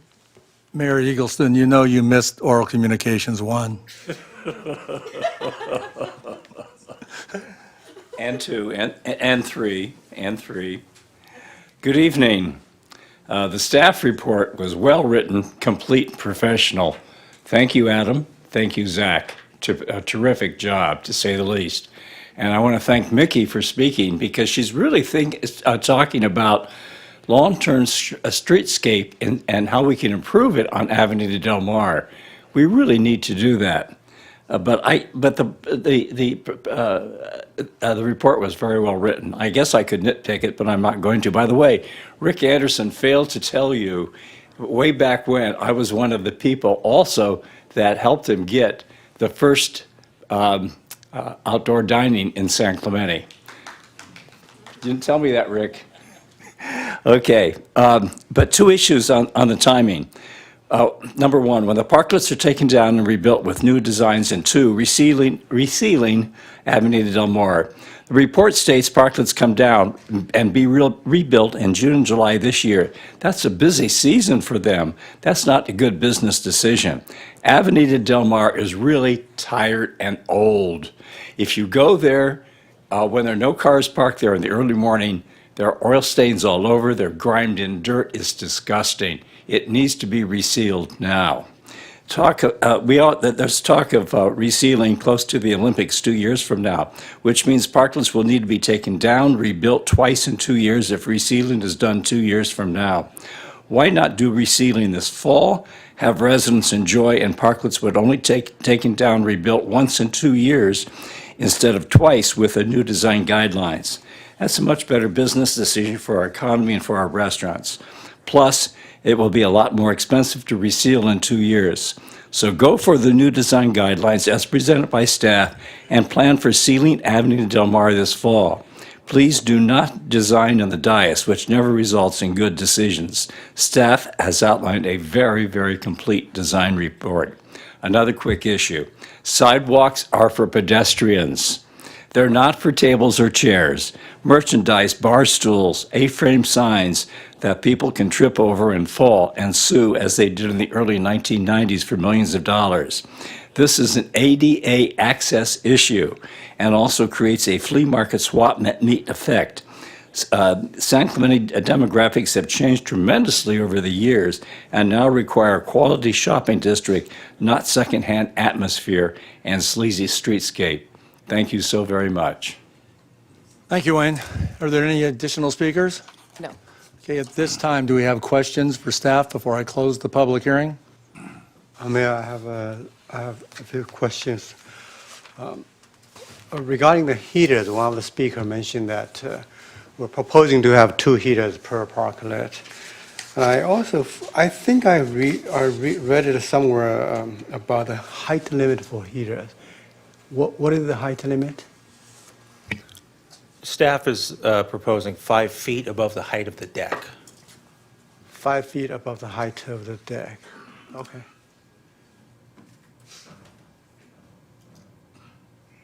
Okay, good. On the timing, and this is a question for the city manager of Public Works. Do we have a plan to do a slurry seal on Del Mar anytime soon? So we talked to the city engineering department today. If the city council were to extend the Parklet program until until the end of 2029, they believe that the slurry seal could be done in 2029 and there would be no impact on the road. Right now, the surface doesn't perhaps look as good as it should, but the integrity of the road is still pretty solid. Okay, but there was some consideration perhaps to prepare for the Olympics. There may be some work needs to be done on Del Mar. Yeah, I think that there's a general indication from the city council and from the staff as well. We want to put our best foot forward for the Olympics. And so that is a consideration. And so if that's something the city council wants us to consider, that should certainly be part of the deliberations tonight, is when are we going to, because again, the slurry seal will make the road look much better. Restriping it will certainly clean it up, make it look better. So if that's a consideration for the city council, we should keep that in mind as we decide when these parklets need to be taken down, the road improved, and the parklets be allowed to put back up if that's the way the city council chooses to move. Okay, but we can also just steam clean it. That's correct. There's less than a slurry seal that can be done to clean up the road, certainly. Okay, thank you. And that's all I have. Further questions for staff? I've got just a couple. So brought up about the inspections. So when you talked about, I guess, the planning department getting more involved now and going out inspecting, would there be building standards with these? For staff's inspections that we're recommending, it does not include a building permit or a building inspector review. And the reason for that is because the enabling legislation for these parklets in public right-of-way allowed for the cities to implement the program without requiring building permits, having the building owner take the responsibility for their use of this space in public right-of-way. To add a building permit review and building inspections, it would complicate this quite a bit. Have you looked at some of these parklets? Yeah. And do you think like the joisting on the decking and everything seems to be sufficient? Do you think there's anybody that's just putting a piece of plywood on, a 6-foot span and putting tables on there? Or do they look like people are pretty much building them adequately? From the ones that I've seen, and I think I've seen pictures of most of them under construction, these all look like they're quite well built. If they were on private property, most of these would not even require a building permit. That's the other thing here. The guardrails are really to keep people from walking out into the street, not to keep people from a fall, because I don't think there might be one that has a fall of close to 30 inches, which is when a guardrail is actually required on private property. But being in the public right-of-way, the applicants are taking on the responsibility for that. Okay, and my last question is about billing. How often do we build these businesses for their parklets? Initially, it was monthly, $200 a month. That was challenging. Then it became every 4 months for about 2 years. And then the last time the city council extended the program, it became every 3 months. All parklet owners enter into a lease agreement with the city and prove that they have insurance. And then after that, we send them an invoice every 3 months. There have been times when we haven't been exactly precise on the end of the 3 months, but it's quarterly. Some business owners have expressed that they'd rather pay monthly and they'd like to pay online, which staff can look into. Okay, and then the last thing, the counters and seating encroaching into the public right-of-way. Would this, under this new ordinance or whatever, would this be something that would be controlled by that? Yes. Under the existing ordinance, that's still not something that's permitted. In this, moving forward, staff anticipates a much more proactive code enforcement process to ensure that these impacts are not realized. Part of that is just the experience of seeing these operate, and when you have what's essentially two areas of a business separated by public right-of-way or public sidewalk, you tend to see the creep of things that start to encroach in that sidewalk. So there will be some additional enforcement to make sure that that area is maintained as clear. Okay, thank you. Any other questions of staff? I'm going to close the public hearing. Mr. Mayor, just if I could. Sure. I think this program is clearly positive in our community. The chamber survey demonstrates it. I think my communications, probably most of our communications with business owners and residents indicates it's very popular. I'm in favor of extending the program. Regarding the size and the dimension, my preference would be a parallelogram with 2 parking spaces as opposed to the current configuration. You mean a parallel Two parking spaces, not a square, but 2 parking spaces at an angle? Sort of creating a parallelogram. That would be my preference, without the corner triangular pockets, if you will.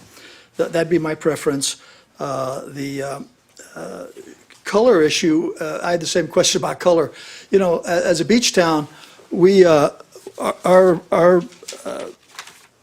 what we're known for is the ocean, not the forests. And while the green is sort of blends in with the canopy that exists, there are trees that exist, and that's a logical solution. When you look at the blue canopies, like down at Country Kitchen, they're phenomenal. And blue kind of represents water, and I don't want to micromanage too much, but I like the water theme a little stronger. So those are my thoughts, Mr. Mayor. I think it's good for the city, and I'm in favor of extending it with a little bit of tweaking. Okay. Other comments? Mr. Wu, you want to wait? Or? Well, I support this program, and I don't want to go into too much nitty-gritty details. I can make lots of comments, but no, I think it's a very well-written overall package. I support it. I'm good with relaxing a little bit on the color of the umbrella. I'm good with the shape of the parklet. I think if we square them off, it takes 3 spaces. If we use a parallelogram, it takes 2 spaces. So there's some efficiency difference because the triangle space cannot be very effectively used. But this package proposed the rectangular to be the standard with only staff review. But if someone wants to follow the angle, they can still do it with a planning commission review. I think that's fine. So I support it. I don't have much extra to.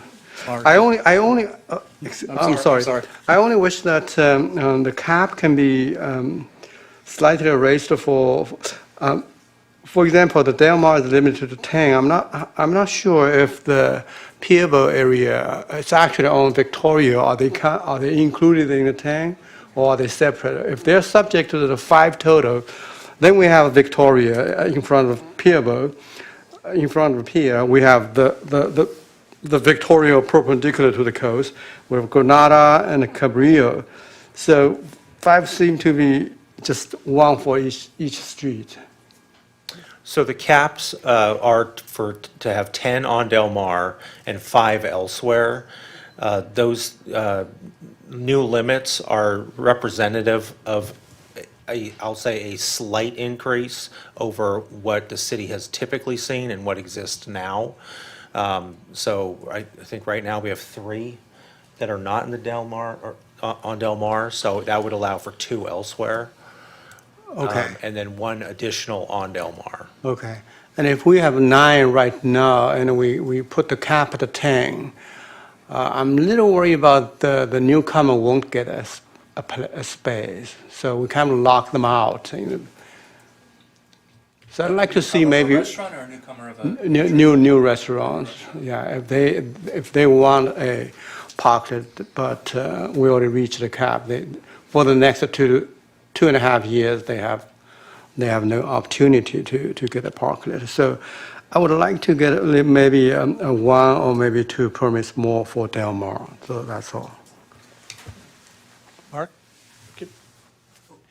Just to comment on that particular item real quick, to clarify, what the cap was the total number of parking stalls. So if the city council were to redesign those parklets and they would only allow 2 parking stalls instead of 3, that would open up new opportunities for new businesses because they would be consuming fewer spaces. I just wanted to clarify. It's a little bit confusing, but it would matter which way the city council would go on that. So. Well, thank you. Maybe we can just limit the total number of parking spaces to be taken. That's what it is, I think. Right. Yeah, I think overall, I'm in favor of extending the parklets. I think just trying to figure out as a council what our nuances are on the details here and there. I'm personally in favor of doing the square style. It tends to make a little bit more sense when you do the parallelogram. The restaurants lose out on that corner triangle space and it just becomes empty space, and so why have it?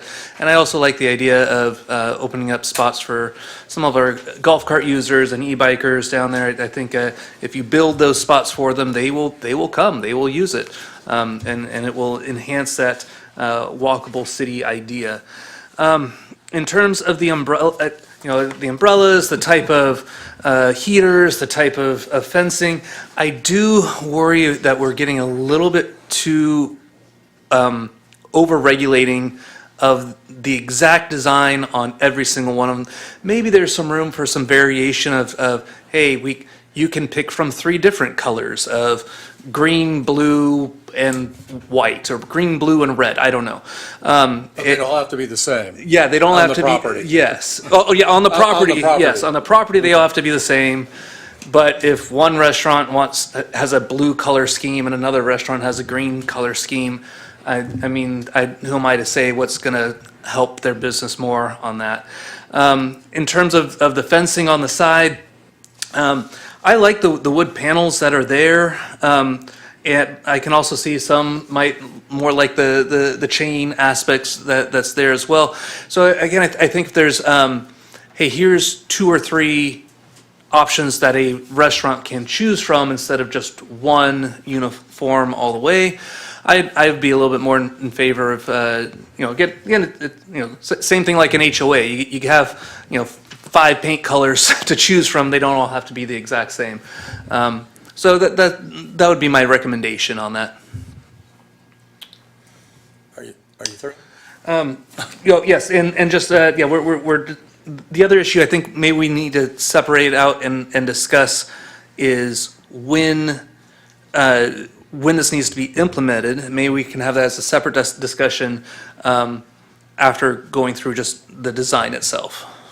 Great idea. Victor?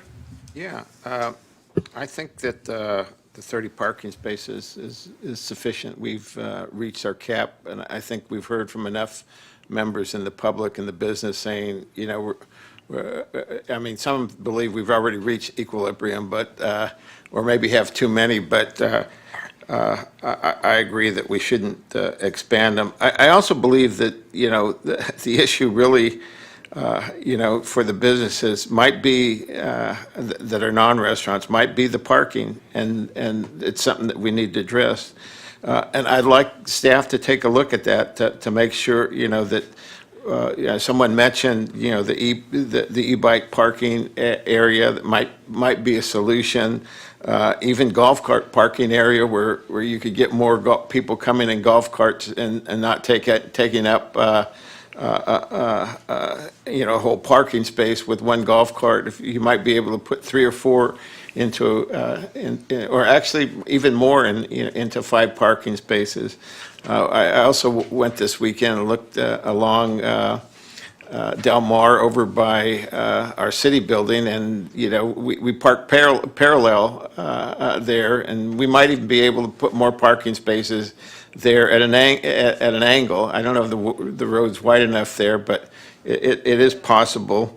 I know we've talked a lot about renting or leasing more spaces, and I think we really need to work diligently. I think I've raised it a couple of times, and the response I've got is that there's no spaces. And I was with Andy looking at it, and I said, let me call a friend. I called a friend. He says, I got spaces. I'll lease them to you. So there are more. They're limited times. They're weekends. They're nighttime. So there are, and his response was, I've told people I rent them, but they say they want them 24/7, and I can't give them to you 24/7. So there are places that would lease it.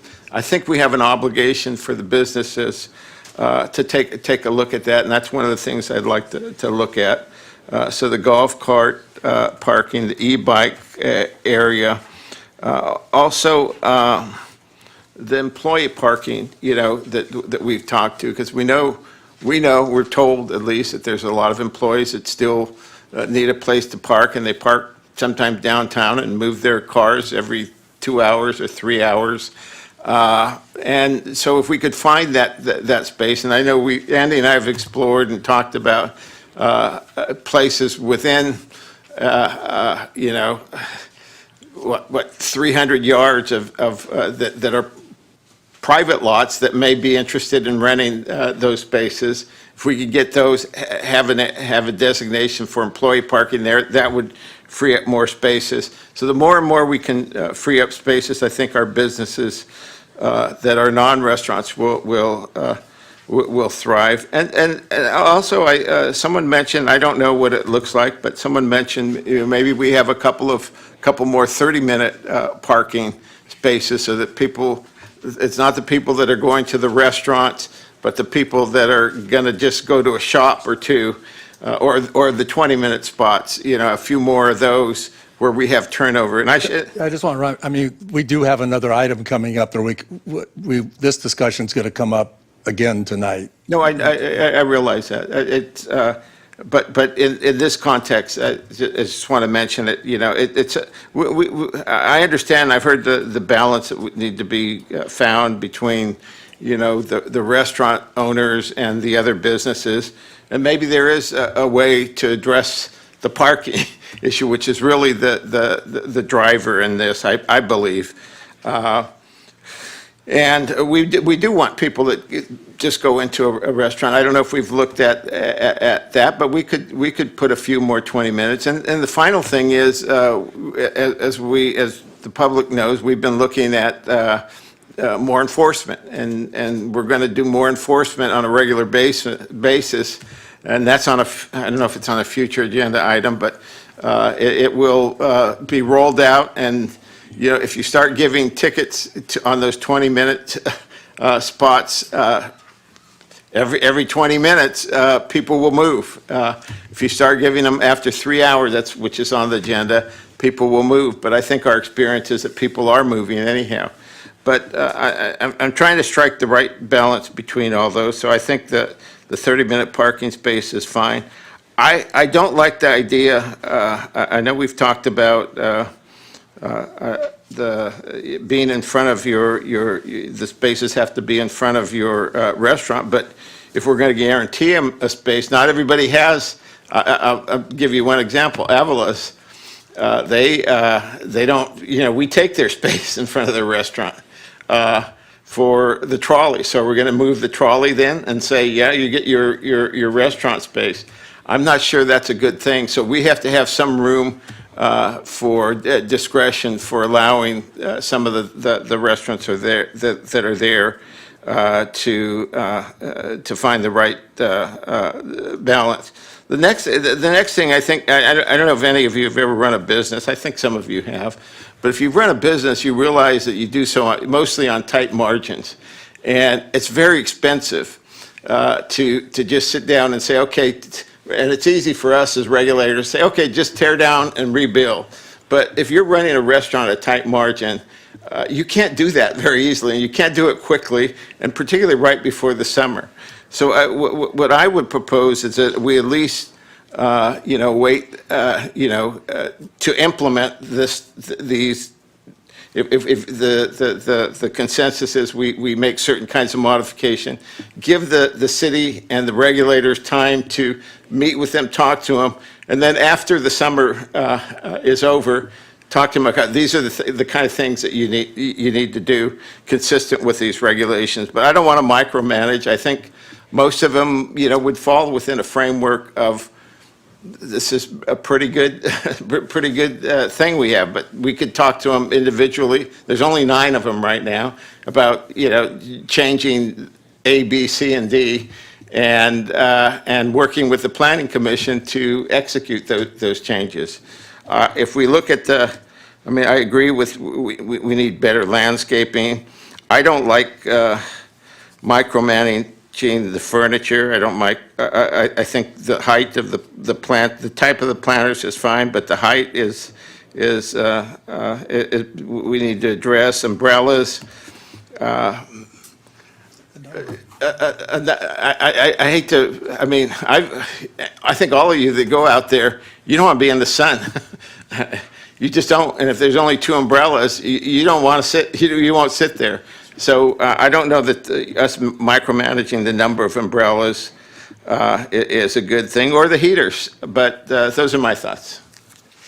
Yeah, I just want to say I agree with I didn't mention the number of umbrellas, but I agree completely. When you're we have beautiful weather, but if you're sitting in the sun in this beautiful weather, it gets hot really quick, so that's an important point.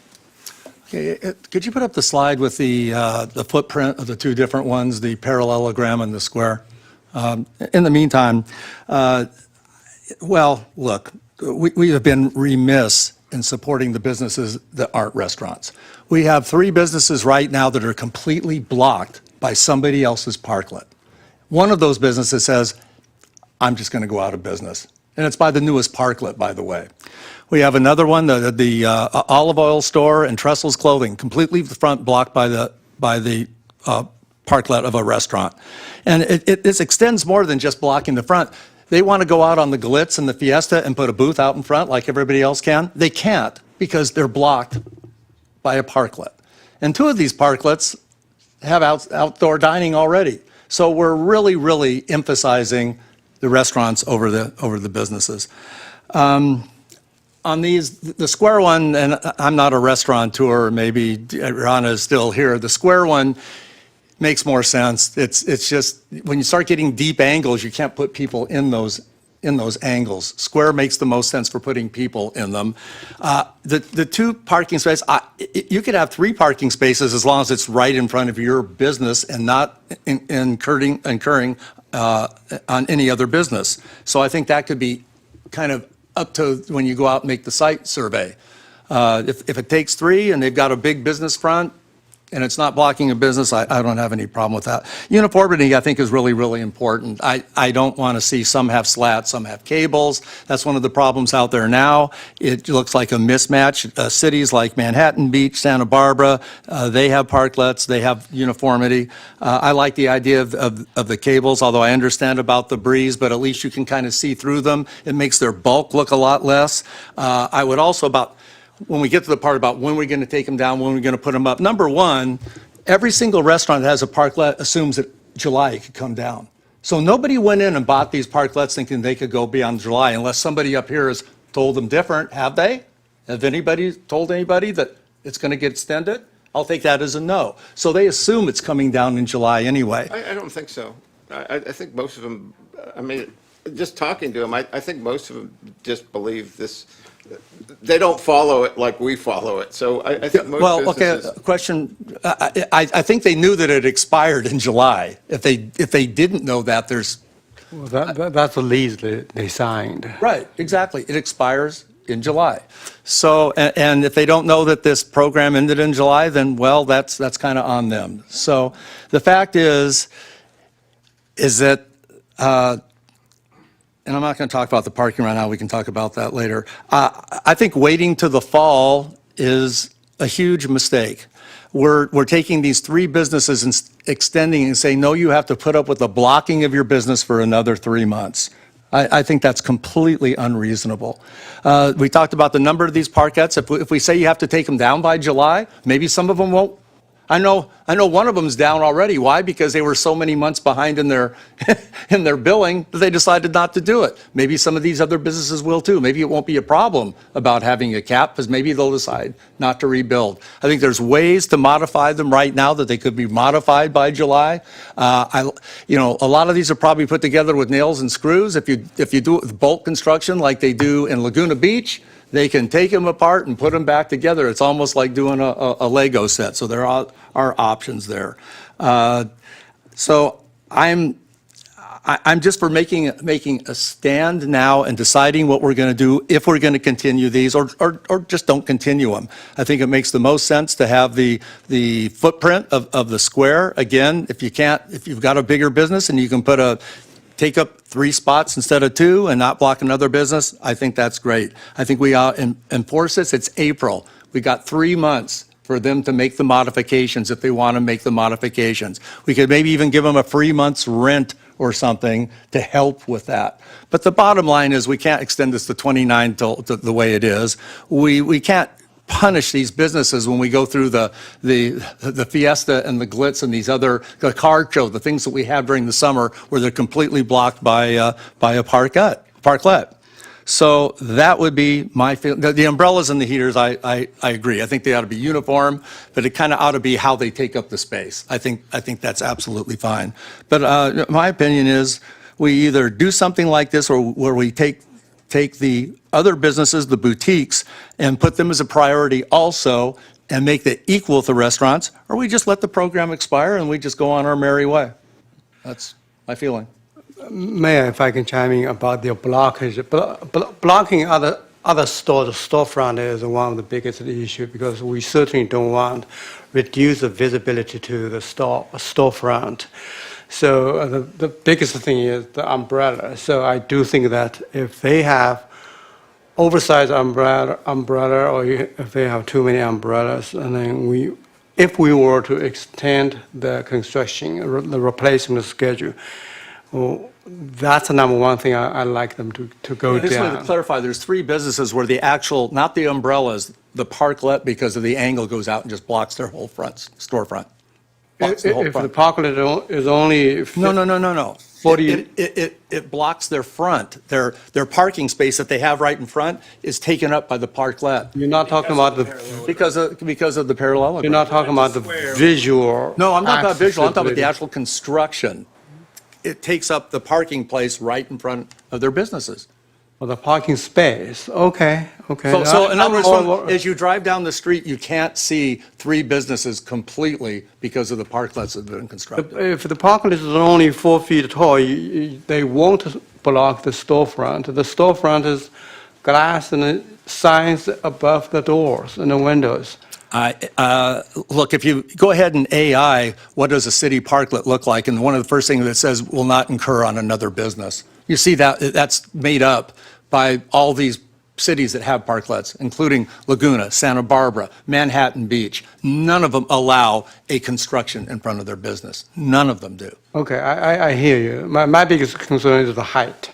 I think the height is helpful. Again, if you have even at 4 feet, like that is right there, and people sitting on them, if it's blocking the front of your business, you can't see.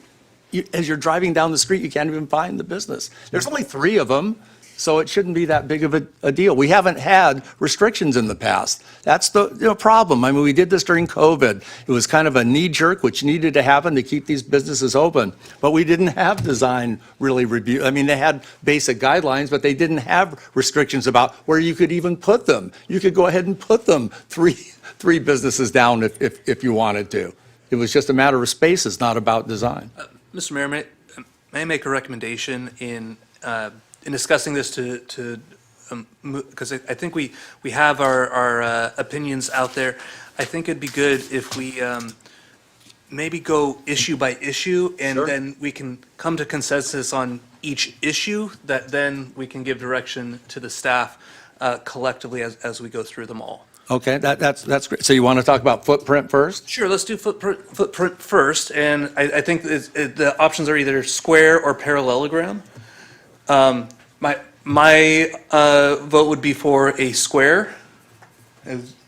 I like the square, and like I say, if you have a wider business and you take up 3 spaces without blocking adjacent, then, and we're still under that 30 spaces, I think that's fine, but I think the square design, allowing for some bike parking also, is far superior. Okay, square is a standard, but we also allow them to have parallelogram design. It's either or currently. It's either or. Well, they can do it through with additional discretionary review. We cannot ban them not to. Well, sure we can. So what, this is the discussion tonight of whether we want to allow that at discretion, or do we want to have that standard of, we could have a standard of a parallelogram, we could have a standard of a square, or we could say it's up to their discretion. My vote would be to have a standard of a square. Well, okay. My preference is to have the rectangular as the standard one at the staff level, but allow business owners to have the choice to have a parallelogram. Okay, as long as that extension that's going to turn into a parallelogram doesn't block the front of a business. Is that reasonable for you? I'm not quite sure what you mean, the extension. Currently, the parklet dining that's rectangular takes 3 spaces. Right. You can't do it with 2, it takes 3. By having a parallelogram with only 2 spaces, you put people in 2 spaces and you free up an additional parking space. Right. So you've got the square footage probably identical, if not more, to have the parallelogram, and you free up an additional parking space. Yeah, I want to allow both. Well, right now, we can't allow both. My preference was parallelogram, but the three parking space square structure has the potential for blocking businesses. Well, The 2 has a 33% less chance of blocking. The staff recommendation is you can have the rectangular one, or if you want to do a parallelogram, you go to planning commission. That's their recommendation. And I'm okay with that. Again, I am too, as long as it doesn't block an adjacent business. How do we define blocking a? Let's say there's a storefront right here. Incurring into a parking space that's right in front of the business, that blocks the front of the business. You have to give them some leeway. You cannot do exactly right in front of our business. We don't have to give them the leeway, Zen. We don't have to give them the leeway to block a boutique who's trying to sell clothes instead of selling food. We don't have to give them that. No, I think that's too restrictive. Okay. So Mr. Mayor, your position is that you like the rectangular taking up 3 spaces as long as it doesn't block? It's strictly conditional. That's exactly what I like. Mr. Wu likes the parallel. I kind of like. Or he's actually in support of the staff recommendation, but no conditions. I'm in support of the staff recommendation also, because I think in most cases they'll go for the square because it's more usable space. It's cheaper to build. Well, that's fine, but my main point of contention is that we don't allow any structure to go in front of a business next door. Regardless of what they use. Yeah. And I can go with the staff report, that's fine, because I think most of them will build I squares. don't think anyone disagrees with that. Okay, do we want to go with the staff recommendation of square or rectangular, as long as it doesn't incur into the front of another business? I think we give the discretion to the staff. The parking space does not align with the business side property line perfectly. You haven't walked at Del Mar. You haven't walked Del Mar, because if you go down there and look, you would see Zen. And I'll give you the business names. I'd be happy to have you go down there and look. I think we are, like, close to a consensus here that preferable square, staff discretion, or it comes back to staff discretion for a parallelogram as long as it doesn't block a city business, an adjoining business. So, right now, the regulations state that no parklet can block another business. It cannot be in front of another business. And that's in this now. And that's in the staff's recommendation. Okay. If the staff is, in the staff's recommendation is also that parklets be squared or triangular. However, there's a safety valve in this that if somebody wants to propose something that's not the standard, they can do so. It would be reviewed by the planning commission. Oh, okay. We would rather have the planning commission weigh in on a change to the standards than have it be at staff's discretion. Great, I'm okay with that. Are you guys okay with that? It's basically the staff recommendation. Okay. Okay? I trust the staff's not going to allow a business to be blocked. Well, yeah, give them some leeway. And, okay, so the next thing is the umbrellas. The extension, or you want to? Oh, you want to talk about overall that now? extension, that's key. If we're not going to extend it, we shouldn't be discussing Sure. Well, anyways. I think I've stated my feeling. It was going to expire in July anyway, unless we extended it. The business should be aware of that. I think giving them a couple of months to comply with this is enough time. They don't have to tear them down and rebuild them. Most of them can be retrofitted, with the idea that maybe in a year and a half, they might have to come down anyway with slurring and all that. And maybe that would kind of guide how they do the construction, because you can do the construction to where they're modular. I mean, instead of, with a nail gun, instead of that, you can. So you're in favor of limiting the timeframe? I'm in favor of bringing them into compliance by July. Right. And like I say, if we can give them some consideration, I think we can discuss that. My preference would be to extend the program to 29. That's my preference. That's I think so too. Oh, okay, okay, but when do they have to come into compliance with this? By 29? I give them a year. Oh, that's crazy. You have businesses that will go out of business, what you're Well, I talking think about. the entire point is to have, to make the change, take the opportunity that the current exemption is expiring and we're going to make it look better. So if we were to extend it to 29 and we're not achieving anything. Or even a year. May I make a compromise here that by, originally it's July, right? July 1st. By July 1st, they have a plan, and that plan is then implemented by September. No, these businesses thrive on summer. The restaurants thrive on summer, so do the boutiques, and you're taking another summer away from them being blocked by these, and the parking, and the whole issue. I understand that. I also am thinking in our current economic situation, these restaurateurs may have some more hurdles that they haven't had in the past. And so I worry about that. And I would just like to give them a little bit of a grace period is all. 2.5 months?